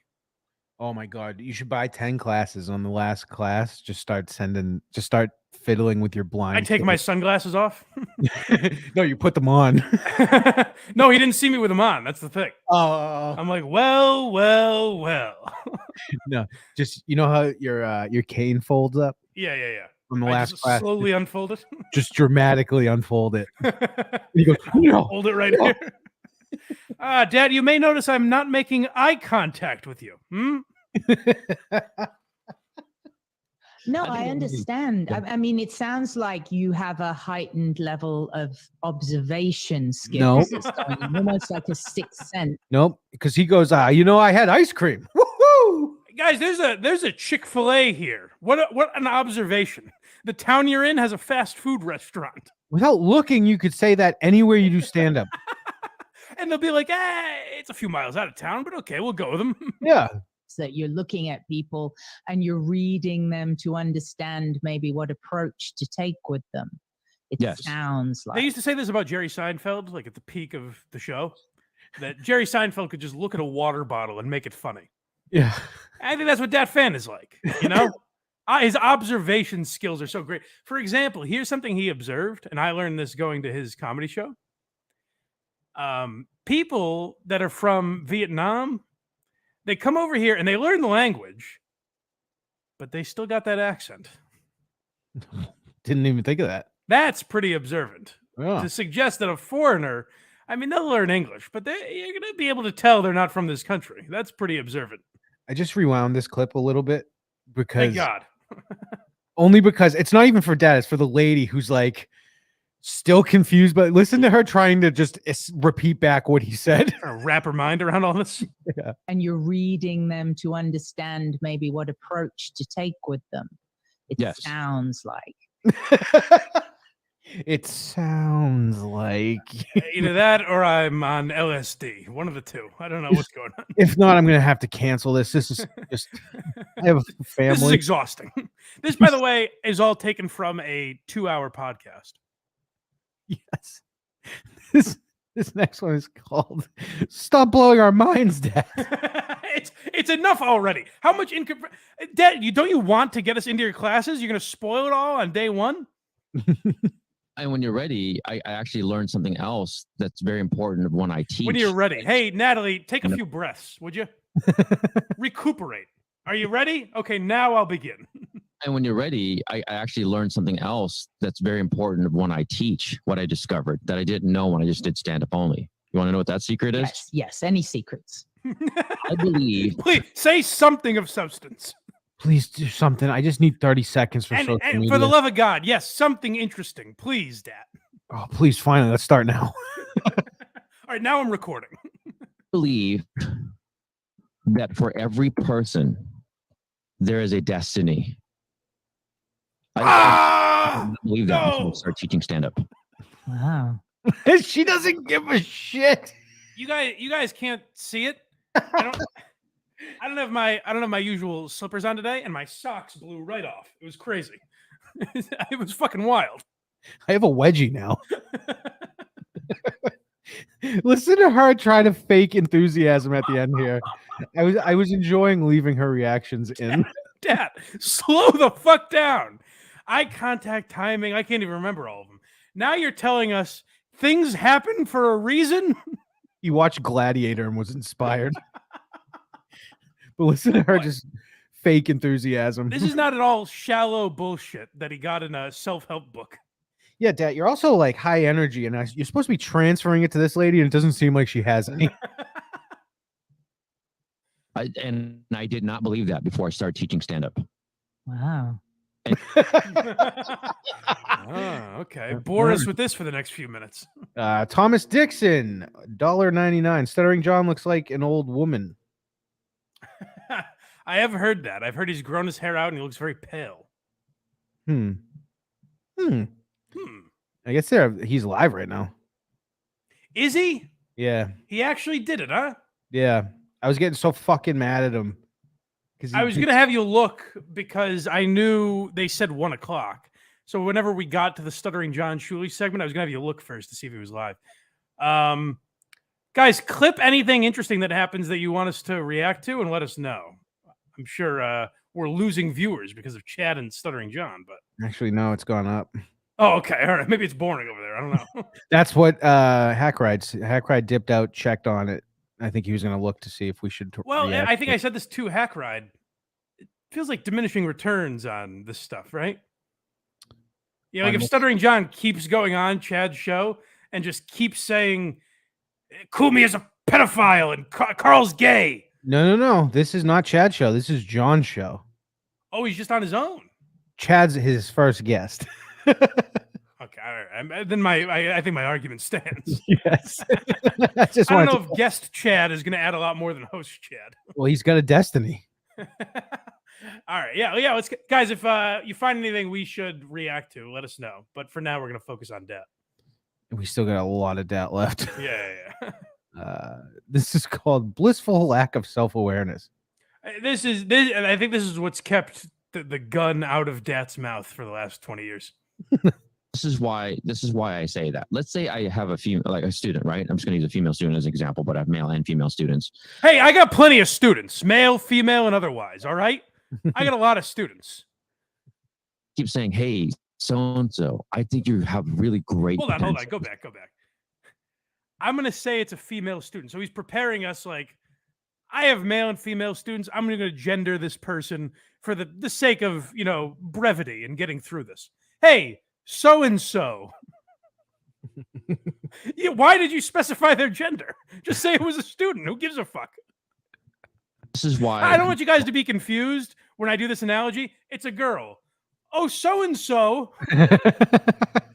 I know you guys are picturing a set of tits and a tight box on her because her name is so and so. He did almost catch hands from Justin because of the flash. So. Oh, maybe he wants to be clear with everyone. And you were right. It was Dat Phan. What was Dat Phan? The flash joke. Oh, yeah. I thought so. This is why I say that. Let's say I have a student, right? I'm just going to use a female student as an example, but I have male and female students. And I keep saying, "Hey, so and so, I think you have really great potential with stand-up comedy," and I really believe it with all of my heart as their coach. So I would train her and all that stuff. But after a while, no matter how much I train her, she starts doing other things. That's not gonna... Can you believe that? Someone under Dat Phan's tutelage was like, I'm going to have to shake things up here because this ain't cutting the mustard. I spent money on this class, and honestly, it set me back. I got to try almost anything else to try and offset this utter waste of time I've paid for. Like she just decides to show up late or not show up at all, or kind of do things her own way, which I can't control. I'm not trying to control that. But in the end, no matter what, if I believe in the student more than they do, and they're not really going that direction that I'm trying to recommend as a pro to do this to get to that point, I believe maybe it's her destiny that she's meant to not make it in stand-up comedy. Dad, for a moment, apply that to yourself if you wouldn't mind. Could Be you great. say that maybe if you had the opportunity that the NBC spotlights were on you in the year 2003 and you haven't had any better opportunities in comedy since then, not one single one, and now you're driving around the country playing the 40-person rooms and teaching energy to comedy students, did you for a moment think, maybe this isn't for me? I think his wife signed up for the class 2 weeks before this interview. That's all that was. I'm on his side. I'm not going to say her name. It is a female, but I have many other students. If I ran this show, I'd force Mike to pause and go to John Live plus 300 YouTube subs. But hey, I'm just dreaming. Here's the thing: is I've been so against streaming. Sniping is gay. I said it. I'm not a fan. It's just me stealing. Like, they should have all the viewers of that show, Correct. And then we can break it down after. Stream sniping is stupid. Yeah, to me, like, believe me, I'd like to, because we can make fun of John and Chad for 20 minutes or an hour, whatever it takes. Or enjoy the show. Who knows? But yeah, here's my thing. Go watch the show. Maybe if it's worth it, maybe we'll break it down in the next episode. If it's crazy worth it, maybe we'll hop on tomorrow or something and do an episode. But to me, it's like, let them do the show. They deserve all those views. That's why, like I think I said this to Shuli when I was on with him. Like, I get that he has some vendetta against Chad or John or whoever, and that's why he said he was stream sniping them. Mm-hmm. To me, if 3,000 people are going to watch Kevin Brennan live, he deserves all 3,000 of them. Right. You know what I mean? Like, if all those people are interested in watching that, and then Shuli, me, Carl, fucking Steel Toe, whoever's going to talk about it, can talk about it afterward. That's how I look at it. But Is Steel Toe's still around? I haven't seen them in a while. I reached out. I assume Brian Johnson did not think it was a good idea because he didn't respond to me. But I messaged Brian Johnson because remember how I've been saying I'd like someone to make the argument for why we should shit on Steel Toe? Mm-hmm. Like, I'm open to that idea. I just don't know enough about them. He was dumping all over them on WATP. So I messaged him and was like, hey, if you think there's enough to like make fun of Aaron for, would you want to come on and like tell us? And he just didn't respond. So Craig thinks Chris Kyle is gay. Let the record show. Stream sniping, not actual sniping. Yeah, Craig did go and heckle that movie. It's a great. This is all bullshit. Chris Kyle was a liar. Yeah, Brian Johnson. People watch you on the program. Yeah, come on, Brian. Come on. Unless you think it's a bad idea, then don't worry. Or you've done it elsewhere, then don't worry about it. Come on and talk about something else. Who cares? Yeah, I'd have Brian Johnson on for whatever. He seems like a swell fella. Oh my God, there's so much more Dat Phan. Is there really? How many more clips do we have? 2, 3, 4, 5, 6, 7 more. Oh, good Lord. We're only halfway through them? Yes. All right, let's plow ahead here. We did start early, specifically for... Oh, and can you do this? Just make a note. Timestamp the different segments when we move to other subjects. I can't this time. Well, when we do, like, we'll go on to other things after this. Okay. So just make a note when we do that, because someone messaged me about that, and I do think that's smart to do, because we're doing such long shows now. Yeah. Yeah, for sure. Well, I guess Dat Phan until we're hour 23 in right now. Yeah. So it's been Dat Phan the whole time. Skip ahead 2 hours.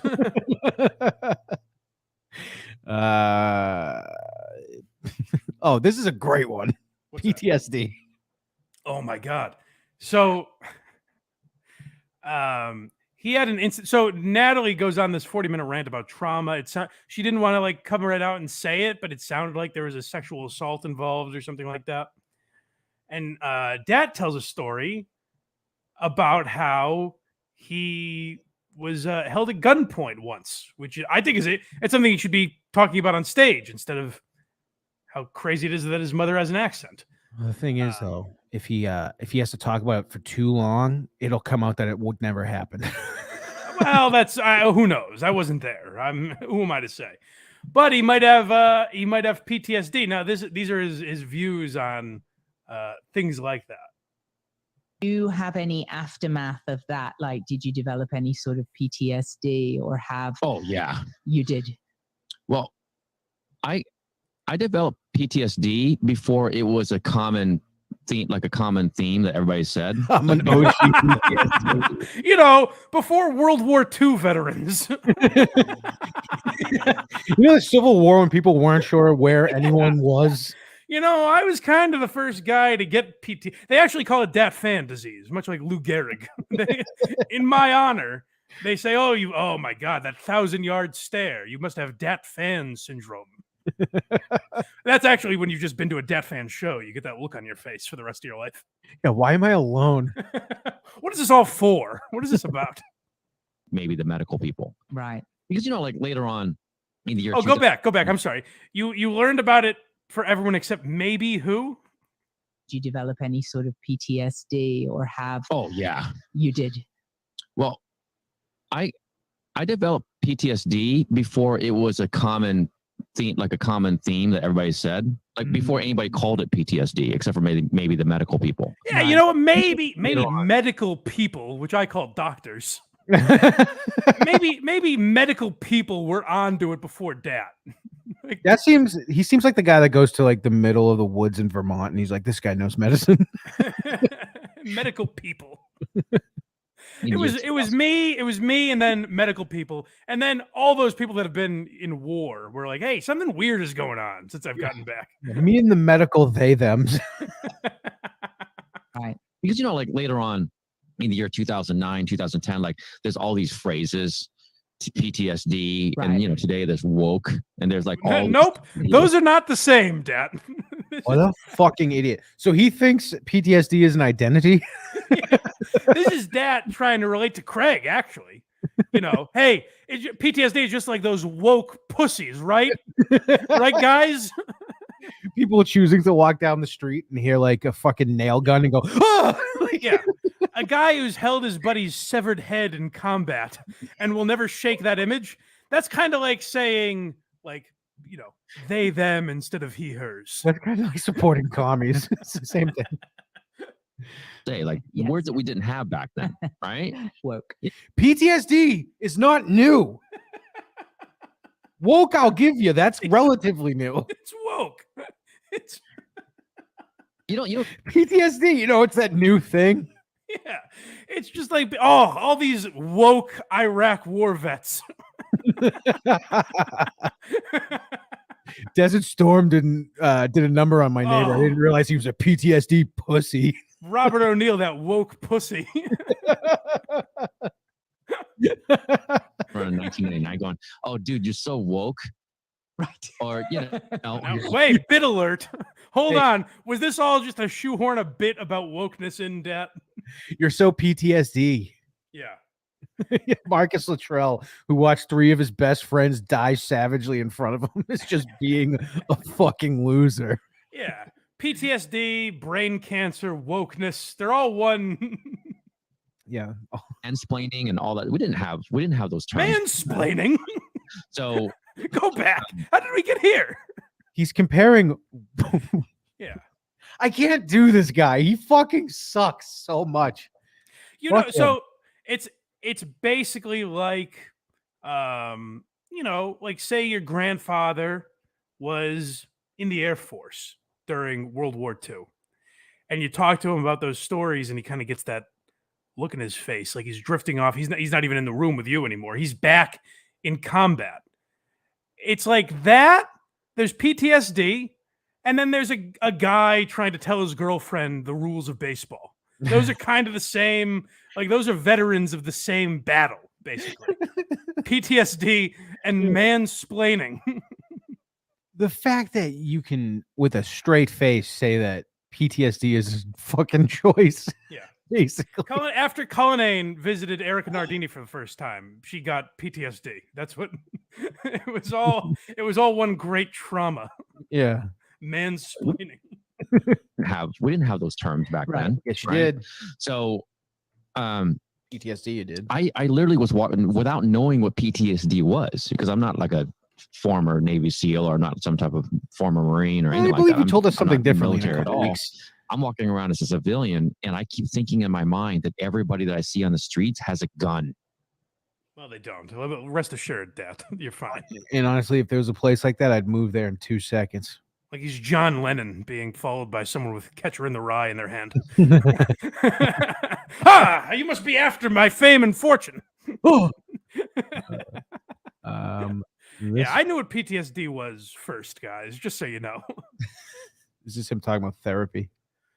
Well, believe me, you've heard his thoughts on wokeness. Imagine what his thoughts on therapy were. Pussies like me that go to therapy. Did you ever get to talk to a professional about it? No, and I hate to sound racist. I don't mean to, but I love white people. My wife is white. I think white people are beautiful. Hey, hold the racism, Dad. Don't say you love us so much. I love you. I mean it. But my wife is white.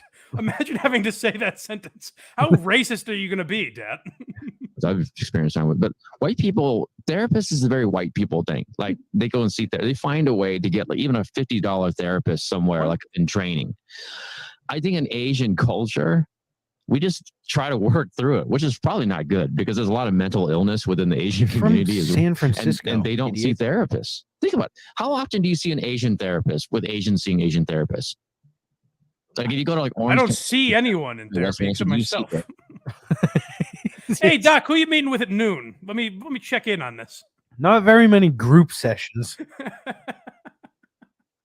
Well, I did when I went to the program for the thing I was in for blindness, basically. We did group therapy there, and now that you mention it, there was an Asian guy actually. So this theory's out the window. He was blind though, so who knows? I don't know where that ranks on DAT's fucking racism scale. If you're blind and Asian, are you allowed to go to therapy? Clayton Bigsby, he thought he was white. He sure wasn't. That's true. Right. No, there's no therapy going on there. So you're the founder of PTSD, and you never thought it was a good idea to maybe go to therapy? The founder. You're the forefather of post-traumatic stress syndrome, and you never thought to yourself, or disorder, whatever the fuck it is, and you never thought to yourself, maybe I should get into a bit of therapy. Give it a go. Clearly, it's like if this story that clearly probably never happened is true, then hey, how do I get over this? Maybe to go to some therapy instead of just having a wacky bit about how therapy's for white people. Yeah, no. Dad went to the beach and a kid with a squirt gun walked by, and he just made a scene. It's even like if your argument was for that it's a privileged thing because like poor people don't have that kind of money and so they have to work through their problems. If that was your point, I'll give you. I don't think it divides racial lines. No, I will say it's probably like 78% white people that go. But again, I think that's a lot of cultural things going on there. Yeah, maybe. I imagine there's a few Asians in therapy. This is a callback to Destiny. This podcast was Destiny. Oh, good. Hey guys, you were thinking it must be kismet that these two got together. Thank God Natalie and Dat got together. So like I told you, Natalie's been through trauma, Dat's been through trauma, but it was all for a worthy cause. Thank God. Hey, thank God Natalie got raped, and Dat is about to tell us why. Yeah, actually, I have 3 quick answers to that. The last one's kind of comedic, but like what you were talking about is the first answer is it seems that both you and I could have died back in 2001, 2002, around the same time. Had we died, one of us, we obviously would not have re-met each other recently the last few days, right? Right. So that's another example of me believing in destiny, that we were meant to go through that. Not that I want any trauma on either of us, but I'm just saying like the fact that we had to work through it and get to where we are today, we're rewarded by being able to work with each other. Natalie, after that horrible experience, aren't you glad that you at least lived through it to talk to Dat Phan for an hour and a half? Guy's hitting her over the head with a pipe, and she's like, "I'll see Dad again. This will be a story that Dad will enjoy." He would love this. PTSD is a lie. It probably almost makes the rape enjoyable because she's like, someday Dat will really like. I haven't met him yet. I don't even know that he exists. but it'll result in a pretty good story for him to spew his energy bullshit. Speaking of red energy, baby. Oh, we might have some red energy. Let's hear it. What's red energy? Republican pride. I don't know. There's something I teach and I study in stand-up comedy when I have private sessions where I call it red energy. And the red energy is the anger, the frustration, the type of energy that was triggering you from that one actor that was cussing. But then you go and you proved a good point, because the other actor who was cussing, right? My belief is he was emitting blue energy, even though he was frustrated. There's not hostile intentions of harm coming out of that person. Right. And that's why when I teach stand-up or when I practice it, I try to practice the energy wavelength of the proper balance of energy to the audience so that they don't feel I'm a hostile threat in which they won't laugh. Right. I love what you've just said, and especially love that you said blue energy. We all do. We all do, Natalie. We're all very excited about it. He's So he's gone from ripping off self-help books to now, I guess, just ripping off the Matrix. Is that what this teaching is? Yeah, you can get red pilled or blue pilled, basically. Yeah. Next we must have red energy. Yeah, well, I think based on what is red energy, didn't fully explain it there, I don't think, but based on his views of us, our energy may be fading a little red. I've dealt with comedians where I didn't realize till it was too late as I was trying to recruit or audition them. And Too it's late. red energy. And when he or she, unfortunately, usually it's he, starts firing at me and I'm like just yelling at me or just being upset, I'm like, oh my God, I could feel the red come through the screen right now. Wow. I could feel, I was Hold on, like, you can tell the kind of guy dad is too, that he goes, unfortunately, it's usually he. It's like, how does that add to the story? It's just the guy screaming about how much money he wasted when he realizes that he's not learning a It's fucking probably thing. that his female students are just more polite and are just like, no, we'd rather not show up today. Whereas a guy is like, you've stolen my money. I have a kid I want to strangle you because you have robbed me. to death. it's bad news Wow. with this guy. And then I have to get rid of them fast because I don't want to stay connected to that type of energy. Because there's tens of thousands of comedians out there. I hate crystal people. So a good chunk of them could be red energy. Yeah. And I just got to keep it out of them. But you notice my mics, they're very private. They're very private type shows.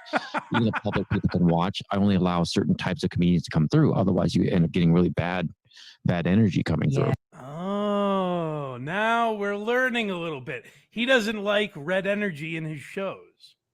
He's a fucking loser. I wonder if that means, does Tom have red energy? Because he was making us laugh. He does. That's the wrong kind of comedy, I guess. But imagine this positivity bullshit that he seems to be preaching, where he's like, there were 6 guys that came to his show, or 5 guys, whatever it was, that showed up at his show purely to laugh even at things that weren't funny. Like, that's how supportive we were. And he's like, we got to get that out of here. Yeah, no, it wasn't 5 guys that showed up to the show. It was just a restaurant he pointed out on the same street. There's a Pinkberry here? Who would have thought? Jeez. Oh, Christ. If there was a McDonald's on that street. Remember Super Size Me, guys? Yeah, you might still be there. This next one is called Time Well Spent. All right, let's see what this is. Like, you have it clearly really functioning well. You've got 11 shows a week you're producing. That's It's a very lot. kind of you. No, it's very kind of you. I work 16-hour days on these shows because I believe it. That's what it comes down How? to. Hold on. Do you know what he's talking about? His Zoom open mics? Yeah. So for anyone that's wondering, 16 hours, what could go into that? He's setting up the Zoom room, and I assume setting up his camera and maybe like booking those shows takes some time, like just scheduling everything. I cannot imagine it takes 16 hours. It might find to get like someone to actually agree to do it. 16-hour days every day, Craig? Yeah, just going, please come on the show. And they're like, no, But that's not even time. That's texting someone. That's not a work day. Yeah, he's lying about everything. I thought we established this. 16-hour days. How does anyone do it then? Like, how are there actual, never mind Zoom shows, how are there real open mics? There aren't enough hours in the day. Not even close. You still got to drive there and figure So that essentially, assuming he has a normal sleep schedule, he sleeps and works on Zoom shows. Well, that's why I called this time well spent. I mean, that is just putting his time to work, and it is valuable time. That's for sure. Believe in what I'm doing, Yes. and I believe in teaching. I believe in comedy. I believe in transferring energy, and Heard. I believe in having the right people in the production. It'd be great if at this point in the interview, Natalie was like, whoa, transferring energy. What do you mean? Oh, did you not hear that? What's that? No, you haven't mentioned it yet. All right, this is the last fucking clip of Dat Phan, Whew, we got that, baby. and it is called the James Bond of Zoom comedy.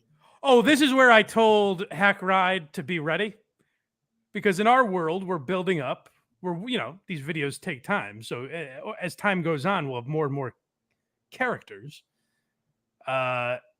I think Dat Phan might be the only superhero in our world. Redditt Schaubs is Batman. Yeah. Because Dat's about to tell us how he's kind of like the James Bond of comedy. Or like the James Bond, where if I'm weaponized, I know what to do with the weapon as far as OBS software or whatever it is, right? But I need a cue. I need her or someone that knows how the weapon works as far as comedy. Right. So then I can. Do you know what he's talking about here? How to run a Zoom show? Yes, he's saying that he's James Bond. So he's the, suave, debonair, funny man that's going to come in and kill us all with laughter. But he needs his weaponry, which is the internet and a microphone. Do I want a gun that fits in my shoe? Absolutely not. But give me some OBS. That's how every comedian thinks. Like I've heard some comics say, like, what's nice about comedy is it's just me and a microphone. That's not true. Those guys are lazy. It's you, a microphone, and Morgan Freeman from The Dark Knight Rises, where he's building all this technology for you. That microphone he's actually talking into right now is full of M80s. But I'm the weapon user. I'm not the guy that knows how to design the weapons. Kind of like you would hold the How gun. about the weapons in this dumb analogy are your jokes, Dat? How about you use those, detonate those once in a while, set a joke or two off. A joke landmine. Whoa, laughter. Someone else load it. Yes, or someone go, where do I get these bullets from? Or wait, what? How does the gun work? Okay, so then I'll know how to use the gun well, but I need the gun to come from somewhere. This guy fucking sucks. Yeah, no, that's guys. I think that's guys. Why like Andrew Schultz brings such a big team with him when he travels. He has like an entourage, because one of those guys must be like Andrew Schultz would know what the fuck to do if he's talking to a microphone. He needs his technician to load those bullets into the gun. Hackride said Dat's OBS versus Alex iPad. See, Alec might have to hire Dat to help him with this technology. Yeah. That's a diabolical squad. Oh shit! I forgot I had a Chet Hanks video too. I just saw it. Yeah. Did you not see this? No. We'll get there. Hold on. Yeah. I want to finish this clip because actually start it all over, because I want to hear him refer to himself as the James Bond in this situation. The the Bond one. Yeah. Give me 2 seconds. Bond of Zoom comedy. The pomposity of this again. It's next level. Or like the James Bond, where if I'm weaponized, I know what to do with the weapon as far as OBS software or whatever it is, right? Yeah, no. If someone hands James Bond a pen and he just goes, "Oh, thank you." He's not. I want that microphone shaken, not stirred. But I need a cue. I need her or someone that knows how the weapon works as far as comedy. So then I can apply it. But I'm the weapon user. I'm not the guy that knows how to design the weapons. Kind of like you would hold the gun, but you'd have someone else load it. Yes, or someone. No, not like that, Natalie. No. I need the bonfire or something to get their hands on this fucking interview. No one's like, hey, and let's all give credit to the guy that loaded the gun too. Let's not forget about him. Oh, this is painful. You know that Robert O'Neill, the second reference in the show, Robert O'Neill shot Bin Laden, but who loaded the gun? That's the real hero. That was the real hero right there. Natalie's just way off. She doesn't even understand the analogy. It's kind of like the person that loaded the gun. He's like, no, not really. It's like the person who built the gun, I guess. I'm the James Bond. Else load it. Yes, or someone go, where do I get these bullets from? Or wait, what? How does the gun work? Okay, so then I'll know how to use the gun well, but I need. Are you suggesting that James Bond looks at a gun and says, how does this thing even work? What was this? James Bond is so ignorant, and you're comparing yourself to this man. I don't understand any of it. Connery's just putting it in his mouth. They're like, no. You don't understand. You use that on the bad guys. He's You like, don't get it. You don't get what I'm doing. Somewhere. That was the end of it. All right. I don't know. What's this Chet Hanks thing? So we went on Eric Andre. Hey, timestamp. Timestamp. Oh, I just had it out too. We're moving on. Holy fuck, dude. We're almost Yeah, 2 so hours we'll get to Dat Phan more in the future, but now you understand Dat Phan's comedy school. Hey, if you guys are trying to get funnier out there, maybe sign up for the program. It sounds like you'll learn a lot that you didn't already know. So I haven't seen the show yet, but Chet Hanks went on Eric Andre's show, did his research, realized he's kind of like a wild guy. Yeah. And apparently he pissed off everyone, and everyone said that he was like an asshole to work with. That Chet was. Yeah. So he has what I think is a delightful response. Okay, so he has the response. We don't know what he did on the show yet. He'll tell you. Okay. All right. What's up, you guys? So I'm sick as fuck, but here's what happened with the Eric Andre shit. So Eric Andre invites me on his show. I'd never seen it before, so I started watching episodes. I see it's like on some really like weird, like outlandish troll shit. So I'm like, all right, cool. I'll match that energy. So I come on the show and I'm on some super like outlandish fucking troll shit, thinking that he would get it. You know what I mean? At one point, he has a dude come and jump a dirt bike on the stage. Well, they must not have known that I ride dirt bikes because I picked that shit up, started riding it around the set. You know, everyone's like, no, don't do that. Like, you can get hurt. I'm like, chill. I just popped a little wheelie. I put the bike down. Now he wants to come out and say, you know, talk shit about me. You must just not like the fact that I outshined you on your own fucking show. And honestly, when I was on there, the dude seemed shook because when I came out and sat down, like he seemed like genuinely nervous. Like just being around me, the dude seemed like fucking shook. I don't know what it was, but there's a lot of fucking weirdos in Hollywood. I didn't think you were one of them. I thought you were funny and cool, but it turns out you're just a pussy, dude. That's what's up.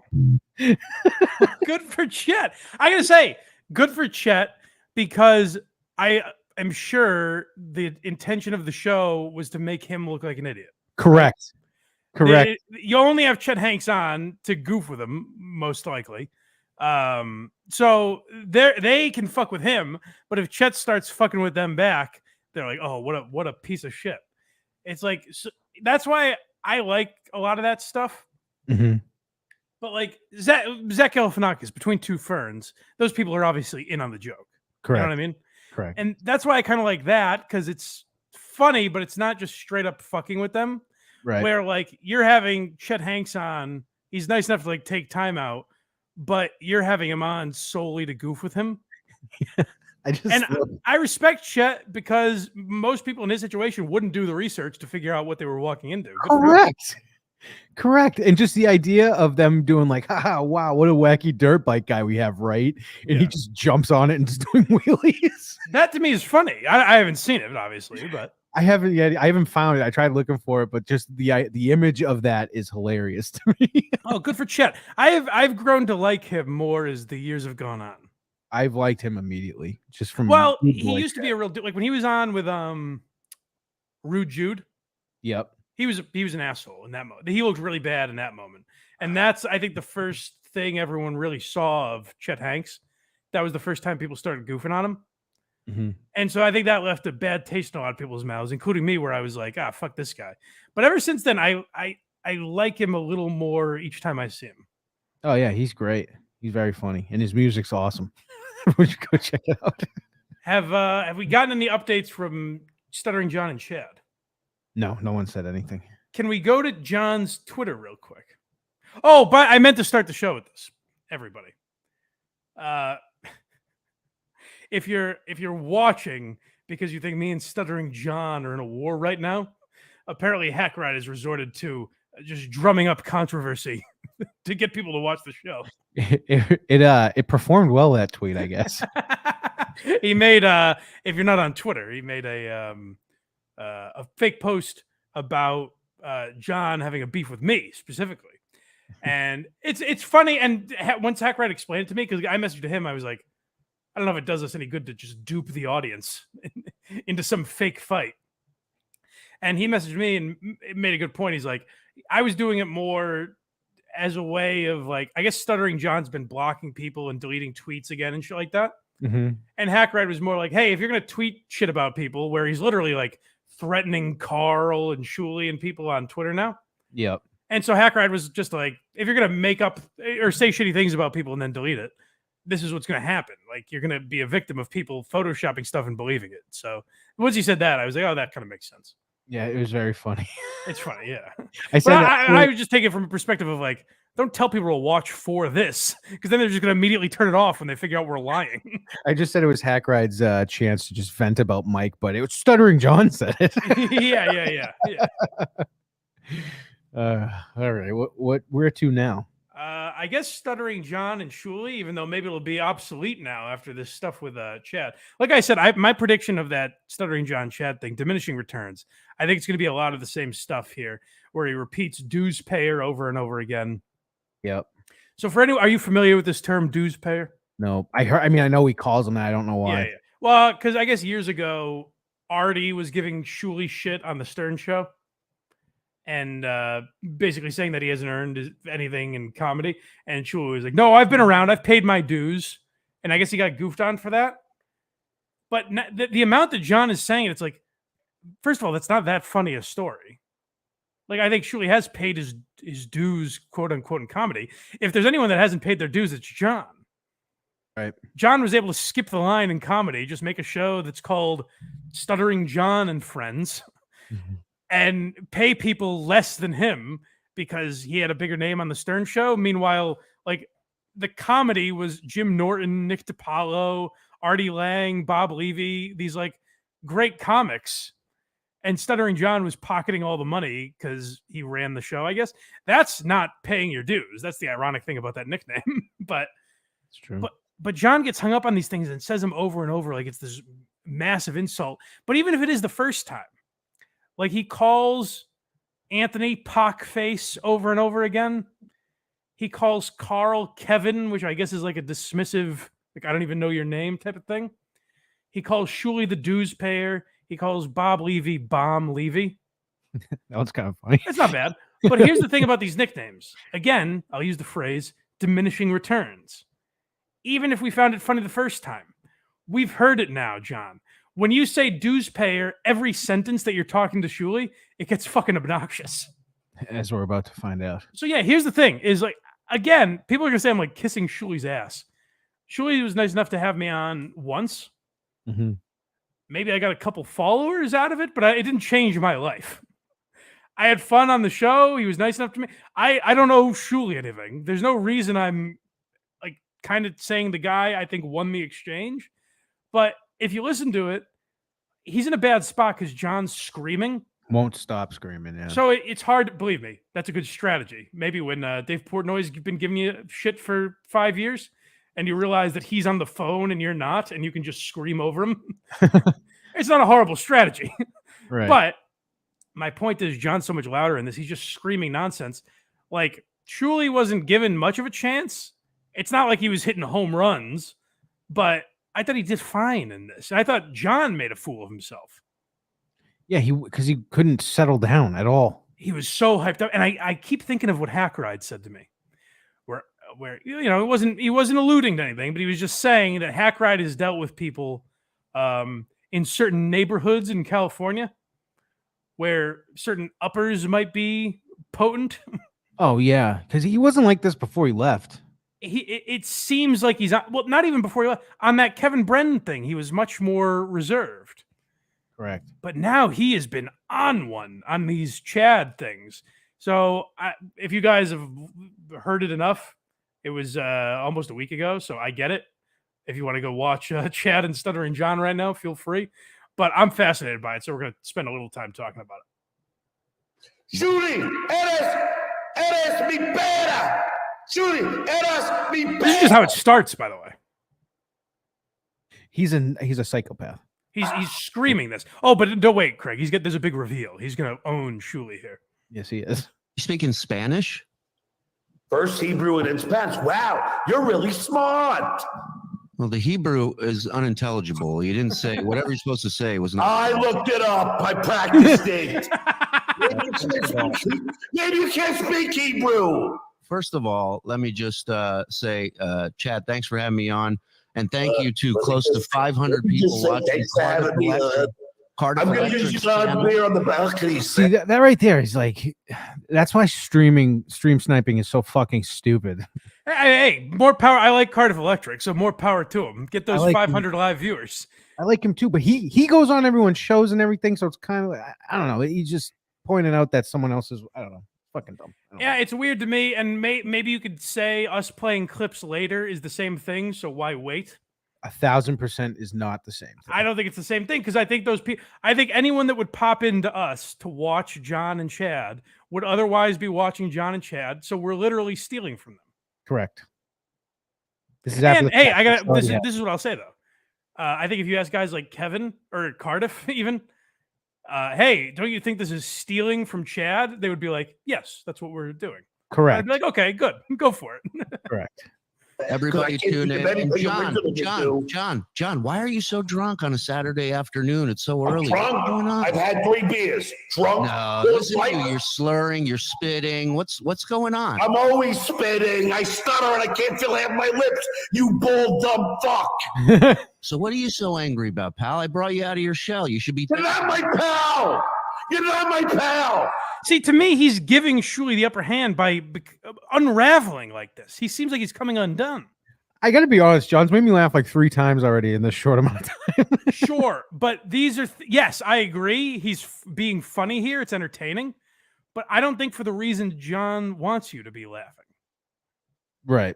You know, I think he's flying off the handle here. I don't think he's like the jokes he has prepared are not why I'm laughing. Him speaking bad Hebrew, it's like, what is the gotcha moment? Do you think Shuli's not Jewish? I looked it up. Do you think Shuli Agar is not Jew? Is that the accusation? Right. Don't ever think that you're my friend. Don't ever think you're my friend. Wow. You're not. You ran away from me. You ran away from me when I tried to interview. I tried to be your friend. I asked you to buy your beer. Can I say, by the way, this is John's thing. Like, I tried to be your friend. He went up to Shuli, who's working for the Howard Stern show, and asked some variation of, don't you think the Stern show has jumped the shark while the guy's working there? You're just specifically trying to get him in trouble. How is that trying to be his friend? You ran away. He's hung up on that. Like, it really pissed him off. I don't know why he's so, but here's the thing. I've gotten like this in the moment, like when things happen. Yep. And then I look back and think like, why did I do that? So I can relate to it on that level. But if you ask me about those moments now, I would say it's silly. I was so mad. John's had like a year to get over this Shuli stuff, and he's still this mad about it. It's fucking crazy. Like the little pussy that you are. Why do you think at all that now we are friends? You did 1,000 shows on me, and yet you think it's all about me. It's all about you. No, it's all about you, John. Dumb fuck. Buddy. Are you stoned right now, Deuce Payer? Are you stoned? Buddy. Listen. That's a good one, John. Hey, go after someone for being inebriated. That's the ballpark you want to play in. Your buddy. Don't think that I'm your buddy. John. I want to beat you. I want to beat the fuck out of you in a boxing ring. Now tell me, are you gonna do it? Me? You want a piece of me? Yes, in the ring. I'd run circles around you. I'd beat the shit out of you. Okay. This is where things get sad. Contest. It's not even a contest. Let's do it then. It's not even worth it. It's not even worth Put the money where your mouth is, Deuce Payer. This is where things get sad. Is that 2 50-year-old men are going to box each other? What does that prove? It'd make them probably a ton of money. Oh, I'm not saying it's a bad business idea. What I'm saying is John's like gotcha moment would be beating Shuli in boxing. See, Shuli was wrong for making fun of my podcast because I have bested him in the sport of boxing. Well, to be fair, looking on the outside, I'm like, Shuli can do that show if he wants. Yeah, it's not a problem. Sure. Looking at it, trying to look at it through John's blurry vision after those Coors Lights, I understand why he does not like him. I understand that too, but what does a boxing match prove? Yeah, you can just take his anger out. It's just what drunk people scream about. I get, but then go up and fight Shuli. Then I guess I don't know. Like, what do we have to watch for? You know, He's all about making money. It would be such a sad display, though. Like, I wouldn't. I'm sure plenty of people would pay for it. You could break down that boxing match for 6 years straight. Oh, it'd be great. It'd be great content. But I'm just saying, it'd be so. Like his original idea was, I want to fight. I think it's still his idea, actually, that he wants to fight Shuli, Bob Levy, and Mike Morse, like all in the same night, like back-to-back rounds. And I'm like, John, you're an alcoholic who has had strokes. You're severely out of shape. It's not a good idea. Great idea. Actually, do it. I mean, do it. Hey, more power to you. Make that money, baby. Isn't Shuli tall, or am I thinking? I have no idea. I think of him as short, but I don't know. It's just because he's Jewish. Maybe, yeah.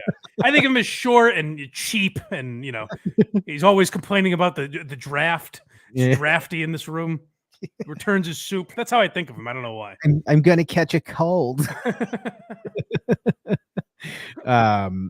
This is a comic versus comic. Okay, let's see. Let's see them measure their dicks here. Suck as a comic. Put the money where your mouth is. Come to the ring. Do you think as a comic, in all honesty, do you think as a comic I'll ever get a chance to play that potato bar that you played? Like for the weekend, not just. Are you really gonna goof on the places that I go to work out material? It's a potato bar. A potato bar? What are you talking about? It was a barbecue restaurant. Don't belittle his work, Shuli. It was the best venue for comedy where people are licking A1 sauce off their fingers. Yeah, Jay Swizzle says John's just looking at the money. I agree. Go for it, dude. Oh, no. You're misunderstanding me. It would be good content. You're not understanding what I'm saying. What does that do? Okay, John has bested Shuli in boxing. Congratulations. What have you proven? That your show doesn't suck now? That your take on Trump is very smart and insightful? It would be like the ultimate comeback all the time. Like, I beat the shit out of you. No, I'll tell you what it is him rehashing old shit again, where Howard was able to make a boxing match interesting.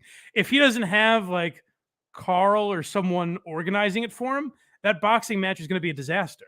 That's the thing John doesn't understand is he sees the dollar signs, but he doesn't realize he's going to need to let Carl do it if he wants it to go well. Let it happen at Skankfest. I got a ring. Yeah, I wonder if Louis would do that. He probably will. Oh, Louis has been Louis J. Gomez, I think, is at the best take on all of this. Is basically that it's very gay what these guys are doing. He's like, they're all 50-year-old men and they're nice guys. Why are they pretending they're tough? Like when you hear Kevin Brennan go, "Hey, watch it, bitch. Say it to my face, bitch." It's like, have you ever seen the video with him and Jimmy Martinez? I don't know if Kevin's necessarily getting up at the first sign of a fight. Well, I would. Who the fuck would get up against Jimmy Martinez? No one. That's my point. That's my point. Is we're not tough guys. You're podcasters. No. This one is Chad, who so far has been great. Chad's done a perfect job so far. Let's see if he ruins it. Have you ever headlined the Reno Laugh Factory? Have you ever headlined the Tahoe Improv? Have you ever headlined the Vegas Improv? Have you ever fucking headlined Madison Square Garden, Radio City Music Hall, in Polcari's, Bananas in Poughkeepsie, the 99 on a Thursday night? Have you, dues payer? Name a couple more, because I think we're getting close. You haven't, dues payer. It's SoFi Stadium, it's the Staples Center, and that barbecue restaurant in Iowa. Those are the three places he's played. Is this the third or fourth clip we've played? And Shuli said like 2 words. Well, that's the thing is John's screaming so much. People are like, "Oh, Shuli was a pussy," or whatever they say.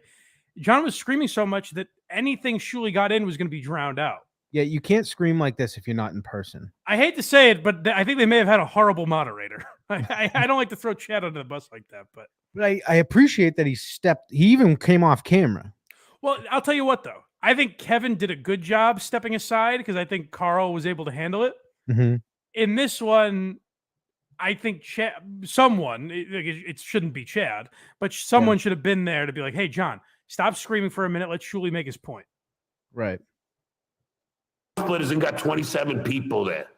27 paid tickets, and 20 of them were going to see Chad. 28 people. Actually, we broke 40. Let's. No, you didn't. Here. We did. No, you didn't. Chad knows exactly how many. Well, Chad knows a lot of things. And Chad said you were average at best. Well, that hurts coming from Chad. That hurts. I was average at best, Chad. Really? Even you? Look at this. Wow. Chad doesn't know what the fuck to do. Chad's a weird guy because he's so confrontational when he's alone, but he's like he becomes a fence sitter whenever he doesn't want to piss anyone off. It's weird. I wouldn't have gotten involved in the middle of that. Well, if he hates Shuli, if he's talking all this shit to John about Shuli, then he should have gotten involved. See, deep down, they don't fucking hate each other. They just got hurt feelings. That's what I'm saying, Craig, is that this is all fake. These are all 50-year-old men. They're fake beefs, and they take it so seriously. That's why I think Carl was good in that spot where he just said, like, here are the things we goof on you for, John. Address them if you want. Like, we'll laugh at them, but you don't have to fucking... It doesn't have to ruin your life the way it is. The only person I could understand having legit anger is John. Right. But even that is John should take... If John took this all in stride, it would never have gotten to this level. Yeah, I don't know. I don't fucking know. Hey, you know who takes it better than anybody? My buddy, Tom Myers. Sure that does. guy's out crushing at opera houses. Yeah, he's got to a point where he's got people running his Twitter. He's doing really well. I really believe that ass dick thing was like standing ovation. It was loud. I had such a different memory of that. This one is Mole. Oh, this is yeah. So if you guys don't know, Shuli allegedly was John's mole, and then the whole Carl thing, he revealed the story that Shuli told him as a mole inside the Howard Stern operation. And it was that Shuli's wife once went to the bathroom and was in the hallway the same time as Howard. And Howard kind of gave her a dirty look and moved on with his day. Do we have an atomic bomb sound effect or anything for that bombshell? I actually, yes, I do. Actually, hold on. Hold on. Let me do it again. Shuli's wife was in the hallway the same time as Howard Stern. Can you believe it, folks? A kamikaze mission. My mole. You were my mole. Come get. Oh yeah, I heard your evidence. I don't like pylons like you should. Shuli, you don't remember telling me the story about your wife who had to go to the bathroom and then it was in Howard's clear hallway? John, let's just say, for argument's sake, you're 100% right. Okay. Let me ask you a question. What is a mole? What is a mole to you? When you say someone's a mole, is you're at a show and you're giving me information about the show behind the boss. I would correct John for a second, because if someone says, "Hey, how was being in on the Kirk Minahan show today?" and I said, "Great, everything went pretty normal," that's not me being a mole. maybe I'm revealing too much. Maybe I shouldn't say. Maybe I should just keep my mouth shut. But it's still not a mole's behavior. It would have to be some sort of dirt or something you could use against the show.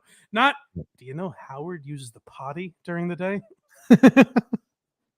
That's a mole.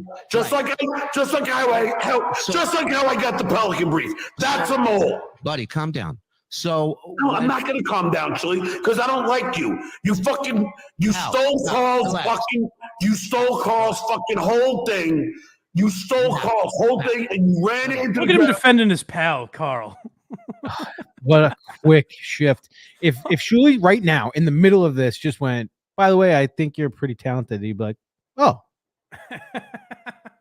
Well, it's such an amazing, like, all of a sudden he's Carl's buddy, and then he switches to shitting on Carl again. I guess he's he tweeted out some shit about Carl and deleted it or something. I don't know what's going on, but he'll go from like being buddies with Carl to hating him again.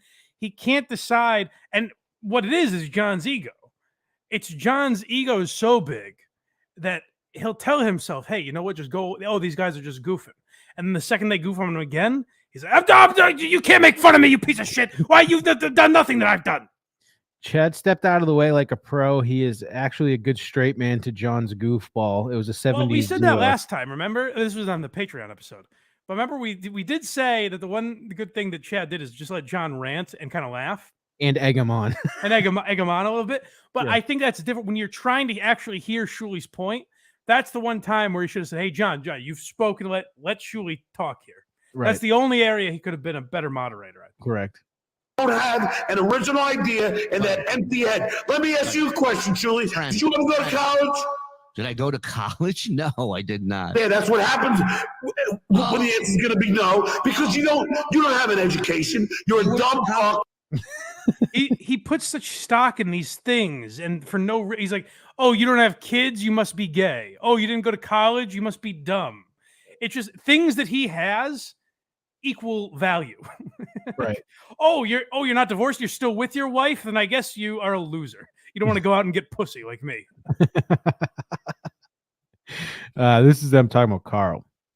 Well, we said he's buddy with Carl now. Let's see his thoughts. This is a week ago, so times have changed. You're not smart. You don't have an original idea in that empty head of yours, and you stole fucking Carl's idea. And if I was Carl, I would never talk to you again. So, but I thought you hated Carl. Oh, and you ran it into the ground. He doesn't fucking let him talk. It's so infuriating. I know. Carl and I have had a private conversation, Deuce Payer, and Carl and I made amends. Sometimes you can make up with people. Sometimes you can. Sure. If the price is right, Johnny? No price. Yeah. No price, no dickhead. No price. I know. You had. I made up with Carl. I made up with Carl on Brennan's podcast. Did you? There was no price. Brennan paid me. I didn't know Carl was going to come in there. You dumb fuck. I mean, how crazy is it? Imagine if you were listening to that show at the height of Stuttering John goofing, and think like a year later, you're going to hear John be like, why can't you be more like Carl? My buddy? Why can't you just understand that Carl was great at this? I've dropped the lawsuit I have on him. You know, we're thinking of taking a vacation together. Yeah. We got. Oh, I forgot to tell you to pull it. But do you remember our last episode where we took questions? Mm-hmm. There was some weird question about like basically if I was raped by a podcaster, who would I want it to be? Right. And you said Carl, and I didn't even realize you said Carl like 5 or 6 times. Me? Yeah. You kept saying, "Oh, Carl. It should be Carl. It should be Carl. Carl." And I like I didn't even notice it was happening. And thank God someone out there noticed because it made Cringe of the Week on WATP this week. Carl. Oh, is this during the you guys are gay stream? No, it was simply if you were raped by someone. It was the age-old question. No, I know, but I'm saying I might have been. Was that during the No Kids episode? Craig, you expect me to get inside that mind? It's like trying to dissect Dat Phan's comedy. Who knows? I'm sure I did. I'll have to listen. Anyways, it was funny. All right, let's continue with John here. This is a lot is the title. Okay. Well, no, I'm not saying I'm a fashion police. Get out of here. Nobody wants you. Bye. No, I want him. Come back, Chad. I'm done with this guy. No. Because this guy can't be honest. If you come back, I go. Oh, you better go. You better go. Chad and John are the classic bully pair, like from any sitcom or cartoon, things like that, where you got the one loudmouth and you got the one kind of sheepish guy that he bosses around. That's John and Chad. Where no, that's my friend. Meanwhile, these two are going to turn on each other within a week. John, I run. Are you afraid of Chad now too? I run shit. Are you afraid of Chad now too? I don't do pylons. I don't do pylons. Are you afraid? Run away! No, Chad, come back. Chad, come back. Run away! Sorry. I my bad. This is my bad. I cut out the part where a fourth voice pops in and says, "Everyone yell all at once." So they were under direct instruction. I think it was a super chat that came in. Is this another minute straight of that? Well, let's hear it. I said it was a lot, didn't I? Yeah. Away, Sir Robin. Not you. Sir Robin is a chicken. So Shuli is a chicken. Sir Robin is a chicken. So Shuli is a chicken. Run away. Thank me for bringing you back. Bring Chet in. Thank me, you ungrateful. I mean, this is what Kevin missed out on. This is what I was talking where I said Kevin should have brought Shuli on. He missed broadcasting gold like this. I think Kevin was correct then. You know what, Kevin? I take it all back. I'm sorry. Someone go apologize to Kevin Brennan for me if you wouldn't mind.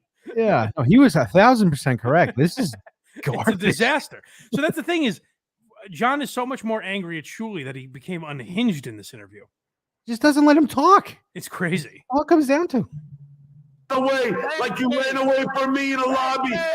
Because you know that you're my fucking mole. You are my mole. You betrayed Howard. Howard wants nothing to do with you. Get out of here. No, you stay, Chad. It's your show. Don't let Shuli tell you how to run. No, I like watching it, but you're not going to tell me No, what to do, you Shuli. stay here to call out I'm not the going anywhere. hypocrisy of the Jews. Get out of here. Let's watch Shuli run away like he ran away from you, John. That's what he does. I don't like You pylons run away, either. Shuli. I've interviewed so many comics. Not one of them ran away without saying something. You called security on me. What say you, you fucking bald, dumb pussy? His insults are very one track. Yeah, but it's like one of those things you hear it enough, it gets funnier. But here's the thing: is John is funny. This is what I think you're missing. You're like, oh, I'm finding this funny, but I get that. John is funny. That's what makes him such an interesting character to follow. But nothing he's intending to be funny is funny. What's funny is him getting drunk and belligerent throughout this episode. This real estate. This is a classic battle again in a podcast war. It should be all about what your homes are worth. Yes. Are you next to anyone, this apartment you moved to now, or? It's not an apartment like the other one was an apartment, you dumb fuck. Condo. It was a condo. And guess what, you dumb fuck? My condo's an apartment with a garage. My condo sold for the same amount that your house, that you bought your house for. Hold on. If you're more successful than Shuli, why is that a badge of honor? Yeah, if you want to do that, then you go buy an even more expensive or a bigger house near where Shuli lives. Like based on how John looks at himself, it's the equivalent of if I went up to George Clooney and was like, "Hey, you aren't very successful," and he's like, "Oh yeah, my house is worth as much as yours," and I'm like, "Ah, damn, you got me, I guess." You're right. I suppose you're right. The goof of my condo. Well, my house is in my name. It's not in my mom or dad's name. Oh yeah. But Shuli, And let it's a me house. ask you a question. By the way, John referred to so his house was in his mom's name, and when they asked him about that, he said the reason is that John's credit was like in the 500s, and so he couldn't get any sort of reasonable loan, and so they had to put it into his mother's name, and then he summed that up by calling it a little creative accounting. We for real should apologize. It's very creative. I couldn't afford a home, so I had someone else put it in their name. We have to for real apologize to Kevin Brennan. Why is that? Just this would be awful. It was awful. But here's the thing: is John wasn't like this that day. I don't know if any foreign substances played a part in that, but that day John wasn't like this. I think it would have been more civil. And I think Kevin. Here's the difference between Kevin and Chet. Kevin stayed out of the way. I think Kevin would have known. So, like, what I was saying was almost a compliment to Kevin in a way that I think Kevin would have known to go, "Hey, John, shut the fuck up. Let him talk for 5 seconds." Low key, your Brennan impression is growing on me. What the fuck are you doing, John? That's funny. Mom and dad, or Christina's mom and dad, help you pay for the down payment. Because I know what the truth is. No, actually, they didn't. Oh, okay. How much did you put down? Oh, that's none of your business. How much did you put down? None of your business. You're laughing. You wanted to fight. Now the pothead's going to laugh because he has no answer. How much The did you idea put of John calling someone a pothead. I don't know how much you pay for rent, Mike, and I will never ask you. Oh, I'll tell you. If we get into a fight, I'm going to yell it out. You're punching me in the cheekbones. I swear to Christ, don't make me tell you. How much did you think I put down? You did a DHA loan. That's what I think you did. A DHA? Oh, that's what you think you did? Yeah. So now he's going to avoid the question and mimic me. No, You are I'm such answering you. a hack. I answered you. Hack! So at what Thank point? you, Kevin. Hack! Yeah. Thank you, Kevin. We keep thanking Kevin. Because he paid him. Does he think Kevin's there? Is Kevin in the room with us now, John? Who are you seeing? I don't know. I don't fucking know. This last one, this is one more, and this one's quite long. What's it called? These men are all 50. Yeah, we might get the gist early. Maybe we'll tap out early. But listen, this is what I'm talking about. This is why it's like, the fuck are we doing here, guys? Like, what are you doing with your life? Just take a step back and look at this from 10,000 feet or whatever that expression is. You said that I was going to put your kids through college on your own show. So if you don't know what you're saying, I texted Carl this last week because I assume we were watching it at the same time, and I was like, John loves a good technicality. Mm-hmm. John loves nothing more than just grasping for dear life onto a technicality. Because I'm sure at some point Shuli said, like, oh yeah, I'm making so much money off Stuttering John that it's going to put my kids through college. Yeah. That's just kind of an offhanded, it's a turn of phrase. People have said that before. When you get mad at someone and you go, I'm going to fucking kill you. I guess, but yeah, Shuli's almost using it as a brag. Like, it's going to put my kids through college. Yeah. John is hanging on to that and basically saying, I'd like to see your books. Like, have you made enough to put your kids through college on me? Because I would like a taste of that. It's the same with like, oh, Carl, you talked about my kids. It's like, yeah, once Carl said your kids sound like losers because John said, stop talking about my kids, which he had never done prior. Jay Swizzle says screaming hack is a Kevin Brennan thing. That's why John was thanking him. I understand that. But what I'm saying is, Kevin, does he think Kevin like made the term? I think just John couldn't have come up with that word if it wasn't for Kevin Brennan. I think just the way you're screaming it specifically, not the I don't know if Kevin needs credit for it. He's a funny guy. I don't know if he needs credit for that. I can tell you we've gone on a few vacations. Thanks to you. Yeah, I don't Thanks, care. buddy. Thanks, pal. Yeah, no, your kids should love me then. They probably love me more than they love you, you dumb fuck. So Nice one, John. All right, bring up kids, dude. See how this goes. Yeah, well. Supposed to talk about kids, John. No, but Newspayer, you just said that. No, Newspayer, I didn't say anything bad about your kids, you dumb fuck. Chad, I can't stand for this, buddy. I didn't say anything bad. All right, now watch it. You heard it unfold. Now watch this devolve into no. You said. Chad, I came on here in good faith. You said that I was going to put your kids through college, Newspayer. I can't do that. I can't. You brought your kids up. I didn't think you needed to sink so low, John. Did you say that I was going to pay? Did you say I was going to put your kids through college? Did you bring your kids into? Did you? I know you are, but what am I, Newspayer? Be honest. Chad, this guy can't be honest. Chad, tell him I'm rubber and he's glue. Tell him. Chad's face is just covered by super chats. It's kind of funny. I enjoyed Chad throughout this whole thing. Honest. You crossed the line. No, right now. you just said You admit that it. I paid. You admit it.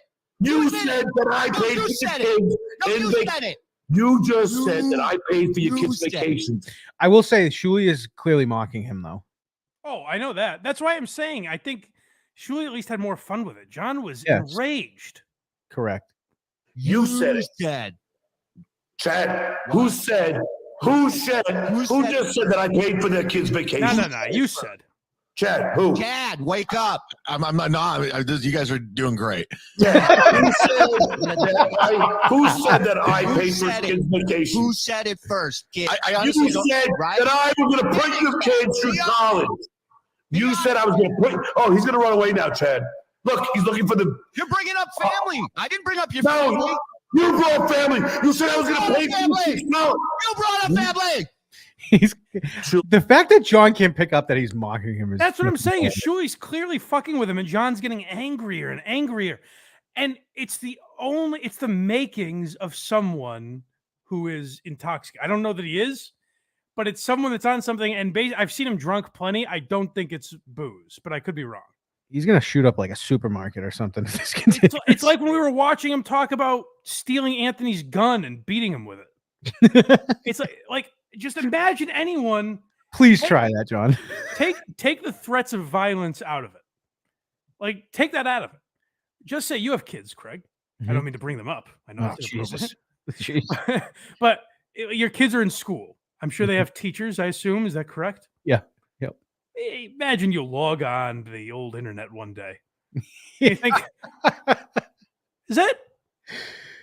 We had a parent teacher meeting. Is that Mr. Melendez? And listen to this, man. Yeah. No, the first thing I would do would email the school and be like, what the fuck is this? Hey, I don't mind him teaching other kids. He didn't teach my kid, right? All right, fine, whatever. Let him keep his job then. But that's the thing, though, is he can't keep bringing that up and drawing attention to it because Right. it's gonna get brought up by. This is what I keep saying, guy. Anyone listening to this show, of course, don't fuck with John's career. No one wants that. That's silly. It's childish. It's stupid. Don't fuck with John's livelihood. But it's out of our hands. If you're a teacher screaming that people are pussies and you want to beat them up and steal their gun and you're a fucking loser and a pussy and all these and by the way, not to mention, like, in this day and age, you're going on there shaming people for their sexuality and their looks and their status in life. These are not the makings of a teacher in 2023. I'm sorry, John. I don't want anyone I'm associated with to do anything about it. But just if I was a parent, I would make a few phone calls. Right. You said I was going to put your kids through college, did you not? And I said yes. And then you said then you said you did pay after that. No. You said. You said. Well, I mean, I think we get this one. It's all that for the duration of the clip. Oh God, just let him. I think it ends with John going, "Okay, then I'm sorry." Oh yeah, you want me to skip to that? Yeah. Right. That's true. After all that, just you're hearing that fucking energy for 3 minutes. Trash. You're a Jewish guy. You're a Jewish guy.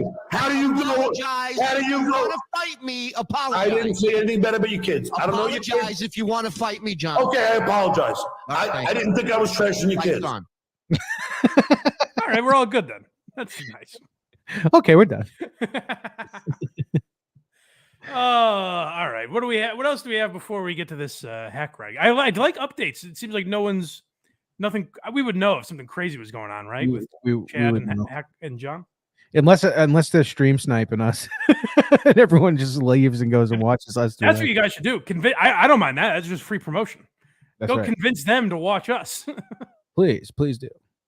How great would that be if they're like, look at him making fun of Dat Phan. This guy's not even fine. How's he going to get away with? He could use some positive energy. No, but yeah, they're making fun of us or the Dat Phan stuff. By the end, they're screaming about how fucking terrible Dat Phan is. Dat Phan unites us all at the end of the day. But you can't be fucking serious. Couple other topics that I'm sure Craig will have properly time stamped in the description. Sure. I found this clip interesting. So Bobby Lee was on with We Might Be Drunk, Sam Morril and Mark Normand recently. Mm-hmm. And I know Craig's not a big fan of Khalyla. Nope, I was like on that train originally. You were on very early.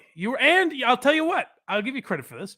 You were on the, hey, we should side with Brendan Schaub against Khalyla train much earlier than I was. And now I'm fully on board. That's right. So I guess here's why I think Mark Normand is great on podcasts is that he doesn't burn bridges. He doesn't fuck with people. He doesn't start podcast wars, but he does have enough of that autism, whatever he's got, to just be bluntly honest in moments where he can't help himself. Mm-hmm. That's why I think he's great in these moments because he will always he's one guy. There's a few guys, Tim Dillon, Luis J. Gomez, and I would say Mark Normand's also in that category of guys that will point out what the fans are thinking in certain moments. And obviously, Tiger Belly gets a lot of hate on the internet. And so Bobby Lee being in love with Khalyla gets brought up. And he truly does. You got to give Bobby Lee credit for this. Say whatever you want. Say he's a cuck. And you don't understand why he's still doing the podcast with Khalyla and why he's so loyal to her. My take on it is we don't know their life. We don't know what the last 10 years have been like for them. Bobby's loyal as fuck. And obviously he does love her in some form or fashion. So he's loyal as shit. But it is very funny that Mark Norman points something out about their relationship here. So what I'm saying is that when you share a life with somebody for 10 years and also you start a business with them, which is Tiger Belly was a business, Big right? mistake. And oh yeah. It wasn't. I mean, it's a very successful business. Yeah, no, what I'm saying that I don't think is, because I don't view relationships as just of a sexual, contract with somebody. Same. Right? It's a spiritual contract with somebody.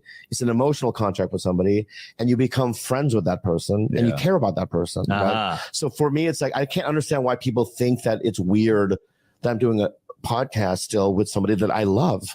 Well, just going off of things she might have done to you. Bobby. What I would say is, I didn't know what else to do, right? So it's like I had to do that. You know what I mean? Because that's fighting words. Sorry. You need. I think you could tell that Bobby wants to love that more than he's able to. I think. Well, the thing is, she's still running his fucking life. It's crazy, but it's hilarious. And listen, again, I don't know their relationship, so I don't know what the deal is. Obviously, he has some sort of love for her, and I don't judge that. But it is what everyone's thinking in these moments where he's talking about Khalyla. And it's so great that Mark Norman's like, well, she might have fucking, used and abused you for 10 years and cucked you when you didn't really want it, At least that's what the internet says. And she may have been online trolling someone and thrown you under the bus for it. She might have made it seem like Brendan Schaub was losing his mind, even though he was correct. And it turns out he did have a team, and they did find evidence that it came from this fucking studio. Things she might have done to you. How looking back, I don't think we spent enough time on that whole Schaub Khalyla. No, we really didn't. Shame on it. Here's the thing. I didn't figure out the flow of this show. Maybe I still haven't. But I think now we've hit a pretty good groove. We know what we're doing a little more. Mm-hmm. I don't think that was the case until November of last year, really. Probably. Well, you know what I mean? I felt like I had to do more news and current event type topics and shit like that. And I was doing things that I would get angry about instead of just goof on. I think now, if that whole controversy happened now, that would be 3 weeks of the show, just breaking down all that shit. Yeah, because at one point he's like, my team found the IP address came from here, and there's a Tiger Belly email, and somehow see that I still don't believe Brendan because he wouldn't show any of the data. He showed it. No, he didn't. He showed some of it after. He showed the email and everything. That's what I'm saying. It's all very weird and vague. I believe him. Well, you know what? I keep forgetting. I believe him too. What am I saying? Yeah, first my off, thick boy hat is almost here in the mail. I believe him. I don't know why you wouldn't believe him. Yeah, maybe we should revisit that at some point. It was all pretty crazy. But shout out to Mark Norman for calling out what all the fans were thinking in that moment. Yeah. Do you want to go to Jay Mohr? Yeah, so speaking of Brendan Schaub, it seems Jay Mohr, who I don't know what he's been up to lately other than banging Jeannie Buss. Good for him. Forgot about that. But he was on the Fighter and the Kid podcast, and it seems, I don't know if he's been off the internet for some years or something. He just stumbled upon the Fighter and the Kids subreddit, I think, and he's fascinated by it. I had so much fun last time, and you guys, George and Chin, do a good job of editing the clips and everything. It made it really easy for me to. Georgie does all the clips. Georgie does it all, and but then I'm like, I'd post it, co-post it, we collaborate. Then I'm reading the comments. I was like, do your fans like you? Oh, us? Oh my God! Yeah. It's. I was like, oh, I remember this world. Well, those aren't fans. Those are. They're listening and posting. Well, exactly. They're listeners. You specifically, I'm like, all Brandon does is fucking try to help. Good for Jay, just calling it out. I love this. It's crazy. I've never seen anyone just go in there and be like, hey, do you know everyone hates you guys? Is that the deal? Well, it works out because Jay, to some degree, is a quote legend, I guess. I guess, yeah. And so he can just go in and say whatever the fuck he wants. Now, do you think he's fucking with them? No. Do you think he really just learned that there's hate for Brendan Schaub on the internet? Yes. Really? He's with Jeannie Buss now. When was the last time? Maybe he's just out of it. Maybe he's not in touch with what's the inside goings on in comedy, I guess. But I feel like if you're a comedian of any level, you've heard that. Well, I think he knows people don't like him. I think he was stunned that in their subreddit they were getting crushed. Yeah, that's great that he's just calling it out, though. I love it. His own business, but they don't know that. Yeah, they just think he's cocky football player, and that's how they. I don't think that's it. I think football player, huh? Well, Yeah. you mean Probably when I stopped playing 20 years defensive end ago? back in the day? Yeah. You know? Is he doing column there? If people saw the shit you do behind the scenes, they'd be like, "Wow." I don't think it'd matter. No, they wouldn't care. No, those people can't win. Some people just Nor do hate you care. Some people hate you for no. You know what? You know what, Reggie? I think Brendan is becoming less sensitive than Count. I think so. Count, we saw fucking weeping that he's not selling out as many gigs as he used to, and Brendan had to make that great Navy SEAL analogy to pull him out of it. Meanwhile, I think Brendan's I think he's finally accepting the people on social media. I think he's understanding. I think we are leading the charge in bringing Brendan around. I think he's finally, and Skankfest is where it's finally going to come to fruition. Just maybe. I believe that. I think he's finally understanding, and I think he's going to be more playful in the next few months. I agree. But yeah, shout out to Jay Mohr for being like, what? Do people like this show, or what's going on? People fucking hate you. Are there fans of the show, or does everyone hate it? What's happening here? All right. Well, I guess it's time for the good old hack ride video. We've done quite a show here. 2.5 hours. Well, we've got a long one, folks. We've got Hack Ride has put together another masterpiece of his, and it's a long one. By the way, update us. Update us in the chat. Are Stuttering John and Chad still going at it? It's only 2. They started at 1. They must be. So I'm wondering if they're doing another 3-hour show. Because here's the thing. I don't think John's going to have that much to say that he hasn't already said. Yeah, because now he talked to everybody. We got it. Yeah. Pockface and the dues payer, they suck. We understand. What now? I guess the show is called the Hypocrisy Police. It should be Hypoc. With Pockface. That's good, Craig. You should be working for him. We're on the same wavelength. Hypocrisy Police, and Anthony's face is like peering to the sea or something. Yeah. What if it comes on and then it's just John screaming like Carl's gonna rape him, and he just keeps repeating it? I mean, him just simpatico. That's who I would choose. That'd be funny. All right. Yeah. So should we get into the Seinfeld game? Oh, absolutely. I think there might be a problem. I think Jerry might be out this week. Now, I just want to preface this by saying, I have said in the past that Hack Ride's videos, they're not inside show stuff enough. And it's possible he has overcorrected to the point where you would have to be inside our DMs with each other to understand some of this. So just know that I think a lot of this has to do with my commentary on what Hack Ride should have been doing with some of these videos. This is like Three Little Bears porridge. Yeah. Just right one. Yeah, we're gonna get just right.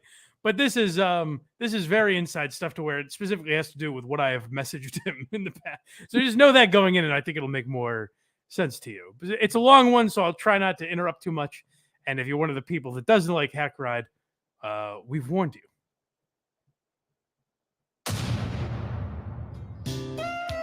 It's called show related. You're just mocking me now. I gotta say, hold on, pause. I'm sorry. Just before we get into it, is it wild that we're doing a show where I'm being mocked by someone for wanting the show that I host to be hosted by me? He's like, "Oh, can you believe this prima donna wants to have creative control of his show?" You believe this little girl, guys, whining? He's like, "Get your ears checked, Mike." All right, I'm sorry. Go ahead. Thank you so much, BJ, for joining Hack Ride Studios. The first time I saw you interview Bam, I realized how devastatingly shallow and soulless you were. I knew I What is had that? to have you. The clock on the wall is Brendan Schaub's face with minute. See, these are the idiosyncrasies I don't get to appreciate. That's good stuff. That was funny. So welcome to the team. Well, thank you, Mr. Hackride. I He's got his must say it was Hackride a mug. little weird to get a call out of the blue from a demon. But as I always say, when opportunity knocks, you answer that door high on GHB with your Jersey girl ass in the air. Ah, yes. You are truly awful. A pit of bile and salted mucus. Ah, thank you. You are welcome, BJ. You have come in a kind of transitionary time for the company. You see, 98% of our entire business model is for one show, the Blind Mike Project. That we are only covering around 45% of show-related material in the production. That contract does not count if we initiate the interest. Blind Mike has to mention them first. Are you understanding any of this, BJ? So It's literally something I've said to him. Mike guy has to start the beef, and then you come in and amplify or direct people to the already existing beef. Exactly. Such a quick little cut. Well, can I ask, why don't we just do only show-related material and get that number to 100%? Great question, BJ. Since you signed the NDA, now is a good enough time to tell you. Jerry Seinfeld is a raving madman, an uncontrollable diva and psychopath, and he is also missing. A while ago, we had to extract him from a murder-for-hire scheme involving a middling Ohio comedian. We've also had to pay restitution to 2 comedians he forced to say "f*** on the air bench. He is a walking time bomb. I remember those games. No one has heard from him since last week, and we are kind of in a rough spot here. With him missing, and this week's show being very not show-related, I have one Hail Mary to save us and the studio. I called in a favor from hell, and I was able to steal This is Blind Mike's Pelican for a Brief show expose. down, which I think might be a big enough loophole for us to save this thing. Do you understand, BJ? We are loopholing this bitch. Yes, Mr. Hackride, I think I get it, but I guess I just don't understand what my role in all this will be. What do you need from me? Well, BJ, the funny thing is you have already fulfilled half your duties for us here at Hackride Studios. See, this whole intro with you in it has now been deemed show-related. What a smug prick. I love it. It's very good. It's very good. One more thing for you. In about 5 minutes, plug that plug-in over there for the feed from hell to come up on the network. I have to get on a plane right now. Oh, okay. Yes, I can do that for you, Mr. Hackride. A plane. Holy shit. Where are you flying to? Hell? Oh no, BJ. A place much worse. A metaphorical ice raft launched for the soulless to drift among the fog and shadow for eternity. A wet hole filled with decaying pig carcass. I'm going to Rochester, New York. I think I know who he's meeting in Rochester. I got an idea. Well, I guess it's time to plug this in. I've actually never seen a TV show from hell before. All right.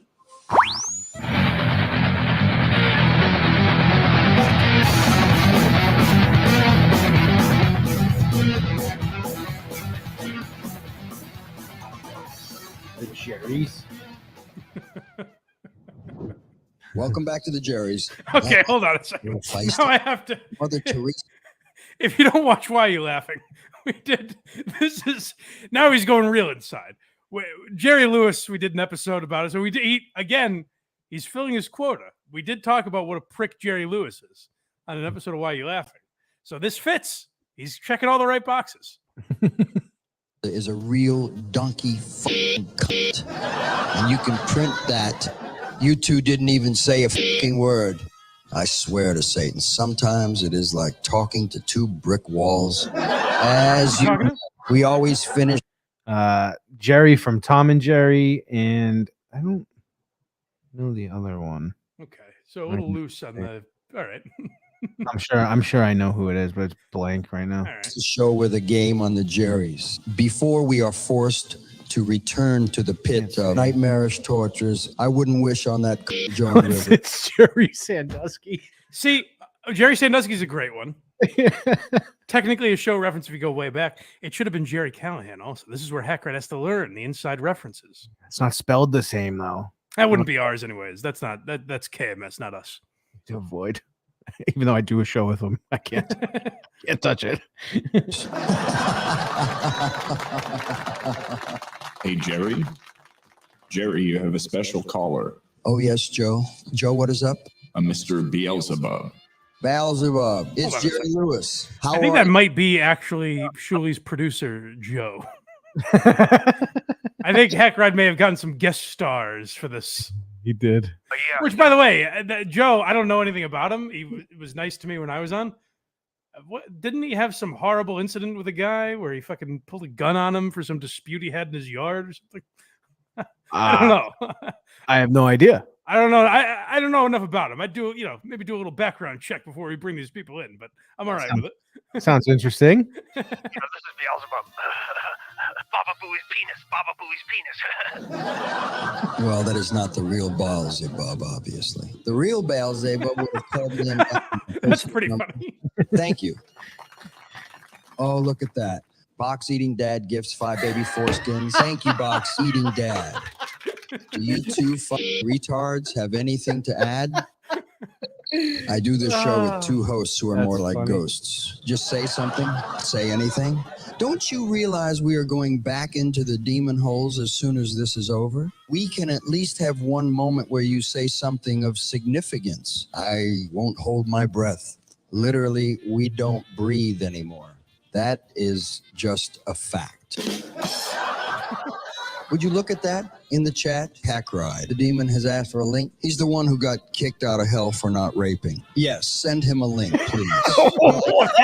Very talented. I think that demon may have gotten a bad rap. Anytime I was ever with Hackride, he was always raping. Just a motherfucking raping machine. Scoreboard sparking and exploding. What is going on? Fake news on that one, ladies and gentlemen. Hey, Jerry. Okay, yes, Joe. Jerry, our guest is here. It looks like Hackride has sent us a real living human to play our award-winning game. As you know, all of us in hell practice genitalism, which is a religion we created to honor our only vice and pleasure allowed in the genitals of living, walking humans above us. We don't know if God's lawyers f***ed up or they just thought since we are below, we are going to do it anyway. We worship the undercarriage of the living, and our game here at the Jerry's only honors them and in no way ridicules their ugly natures and cheesy or fishy smells. Well, I'm lost. Okay, let's bring on our living guests. We have little to zero information on this gentleman other than his name is Carl, and he lives in Rochester, New York. I thought that we had it bad. But Carl, I am so sorry. It's not Syracuse. Carl, it's a pleasure for you, I'm sure. Hold on a second. Hold on. Jerry Lewis. Pause. Carl's had such a tremendous week. He's got everything he's ever dreamed of. He had to sit in his basement and run lines with Hackride. All right, now make a Syracuse joke here. Good sport, I guess. I understand that, but how are you? I mean, I guess I'm doing all right. I'm a little confused of what's even going on. Why am I here? I'm sorry. Keep talking or Jenny gets it, Carl. Carl's actual wife. Well, just hold on, Carl. Let's see how this plays out. Anyway, thank you for Chris had to go over to their house for this. Call Celestial Peoples, where Jerry, and I take a look at someone, penis or vagina with our one and only true right, granted to us by God's bad attorneys, and you have to guess what it actually looks like. Does this game make sense to you, Carl? No. What part of that made any sense to anyone? We will give you a few options. You pick what you think, and we tell you if you are right or wrong about what your friend, family, or loved one's genitals look like. I do actually do a game show with a talking potato, so I guess this isn't so bad. So, Carl, I ask, do you have someone you would like to pick for the game? Well, I guess I'd pick Vinny Paulino because I don't think he even knows what his genitals look like. So that could be fun. That's gross. Carl has picked one Vinnie Paulino. We don't make Vinnie Paulino's fat jokes here. Paulino. This is a fat shaming free. You know, thank you, Joe. Very nice. What a gorgeous day to go for a walk and work on this belly. Is this actually Vinny? No. No. Okay, all right. Why is my man junk burning? Ouch. Ouch. Ouch. Okay, looks like we have found Vinnie Paulino. Let's go ahead and lock him in for the game. Now, Jerry, and I, Jerry Lewis, will take a long, hard look at Vinnie Paulino's penis. What is going on? Find what makes it so unique and worthy of hell's one. The and funniest part only is Carl's religion. sitting through all this shit. Oh. And playing drops. Well, Jerry Lewis is done. I seen all I need to. I'm going to ask you to look at 3 pictures and pick the one that you think is most like the penis that belongs to your friend, Vinnie Paulino. Up, we have a pedophile in the park. It's not me. I can't. I like Vinny. Why is this happening? Picture great. one tiny little egg in a giant nest. Is it picture 2, a totally shaved tapeworm, long but not thick? Or 3, wide as a penis can get, but almost bulldog looking, being cut short by some catastrophe, leaving only a trunk of a once mighty tree? Hi, this is Jerry Seinfeld. Yeah, that's it. And welcome to my game. So, Blind Mike and Craig, I asked you, which picture best describes what Vinnie Paulino has between his legs? I would remind you that this is a game and does satisfy the contract for Jerry, for me. Okay, please take your time. 1, 2, or 3. And I gotta why say- you think that way? I lost track. I don't know which description was which anymore. They don't I'm gonna go with egg in a nest. Yeah, that sounds good to me. I'll go with that too. Now we wait. Or a tuna can. A tuna can. We really thought we'd talk about this for a long time, huh? It just sounds right with Vinny. Well, now that you have picked, let us reveal to you the real answer. Well, we have a little bit of a surprise here for you, and this is a first for the show. We knew it would happen one day, but never imagined it would be with this particular beefy man, Vinny. To the question, Why is Vinny under attack here? Paulino's penis look like? The answer, Carl, is none of the above. Should have guessed that. That's right, ladies and gentlemen. What Vinny has in his crotch area isn't even described in any of the generations of ancient text. Just a void of nothingness, no shape, no mass. There is no breathing function, only a swirl and blur of glitching air where the genitals should be. Should have guessed A that. void deeper than the deepest pit in hell. So I'm sorry, Carl, you are Whole incorrect. 15 minutes just to make fun of his dick. I've never seen his wife smiling ever. She is not a happy person. That makes An attack of Vinny Paulino for no What you reason. need to do with this information in the He's a world. friend of the show. But now you know, and knowing is half the battle. Thank you. That inconsiderate jerk. I guess. Oh, looks like we lost Carl. Well, isn't that convenient? Well, our time here is almost up. And yep, it looks like the blades have all been sharpened and the spiders have all been Pack rustled. ride killed So Carl? back I don't to know. the torture room for us. But thank you for...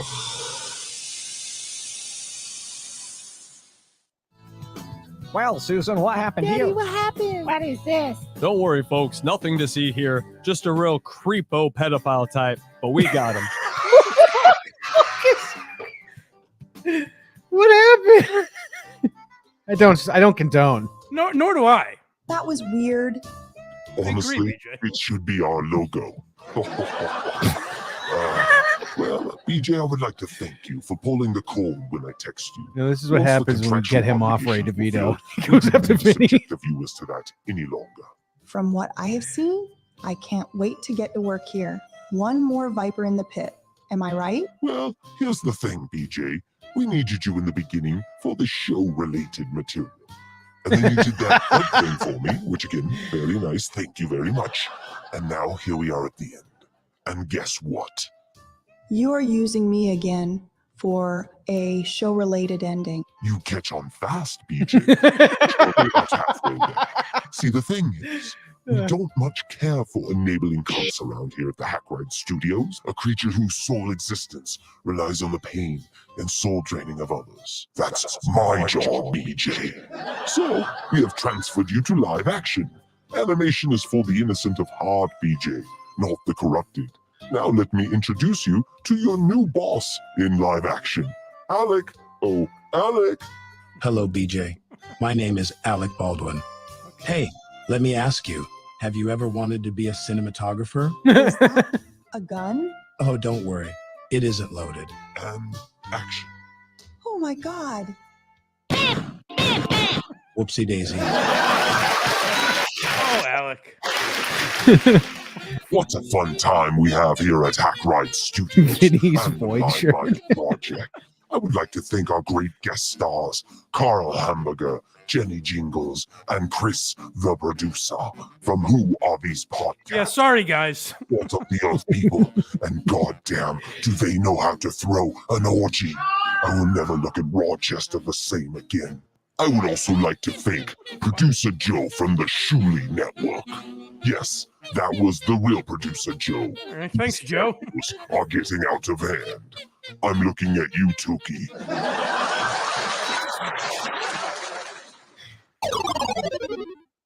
Oh, was that it? I'm waiting till it goes to the last second because I usually get yelled at if I don't. Yes. Okay. Oh. Yes. Wow, that was interesting. Now, in some ways, that was his best work yet.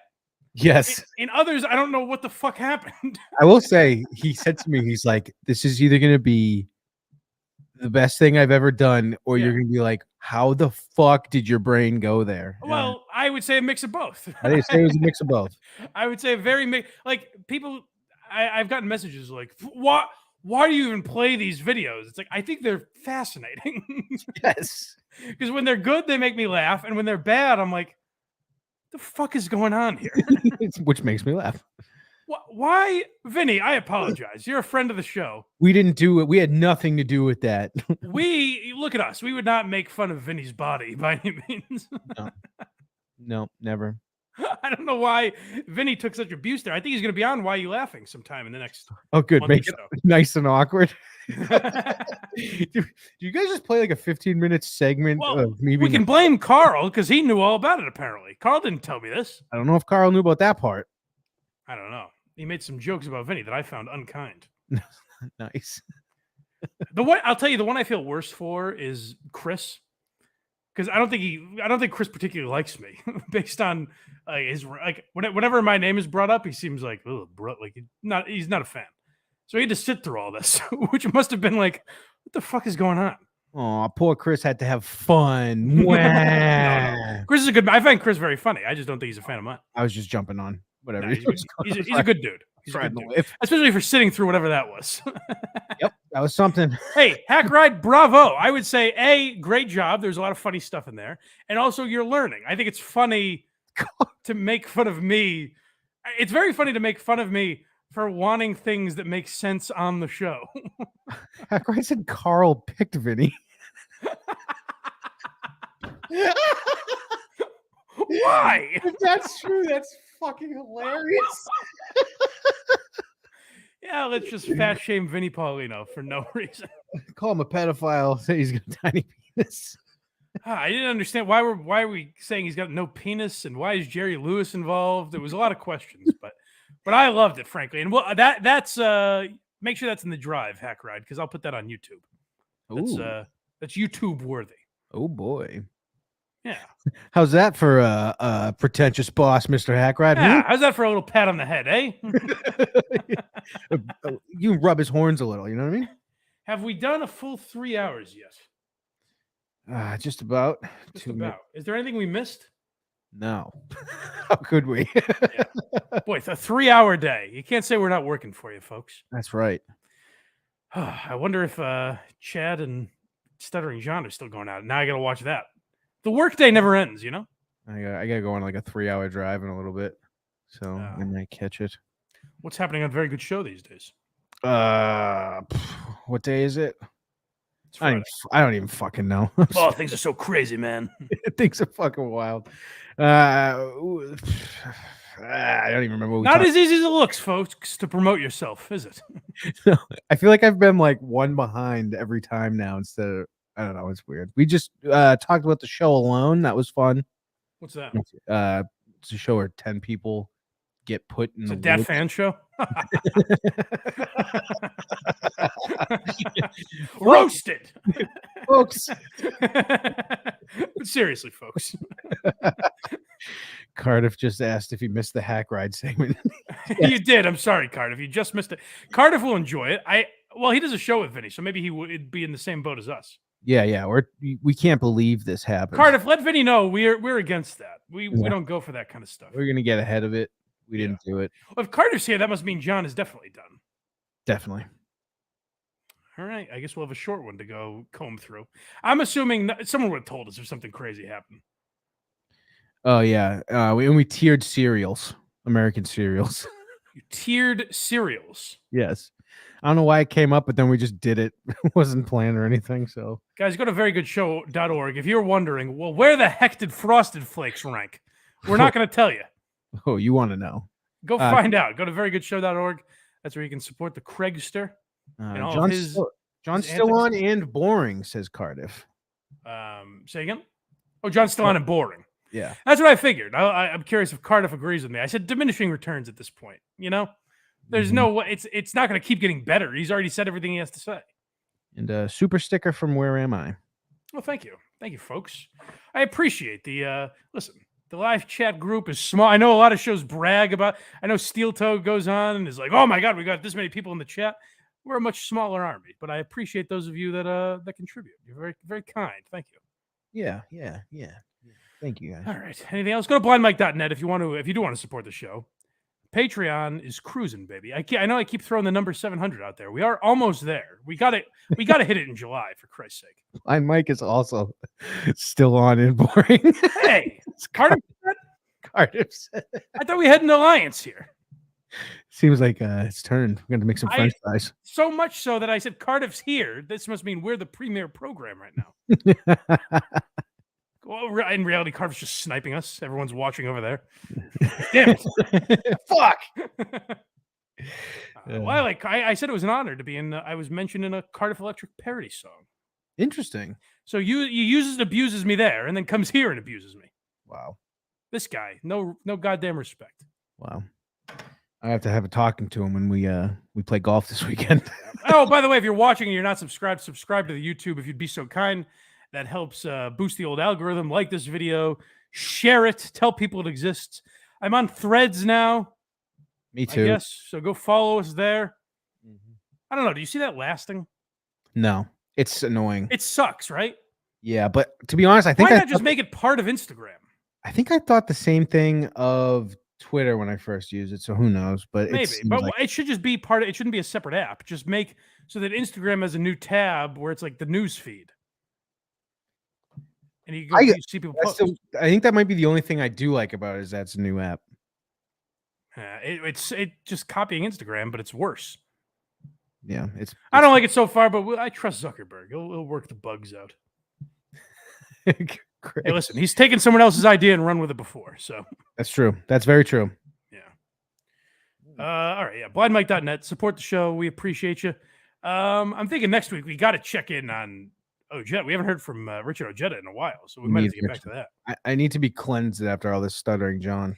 That's a good, and there's going to be a week or two where Craig's gone, so that Tom Myers stuff is perfect for that. So we'll break down all of that at the end of August, probably. Yeah, hell yeah. All right, guys, thanks for watching. We'll talk to you later. And we have a mean transition. Sappers clear the way. Airborne audible.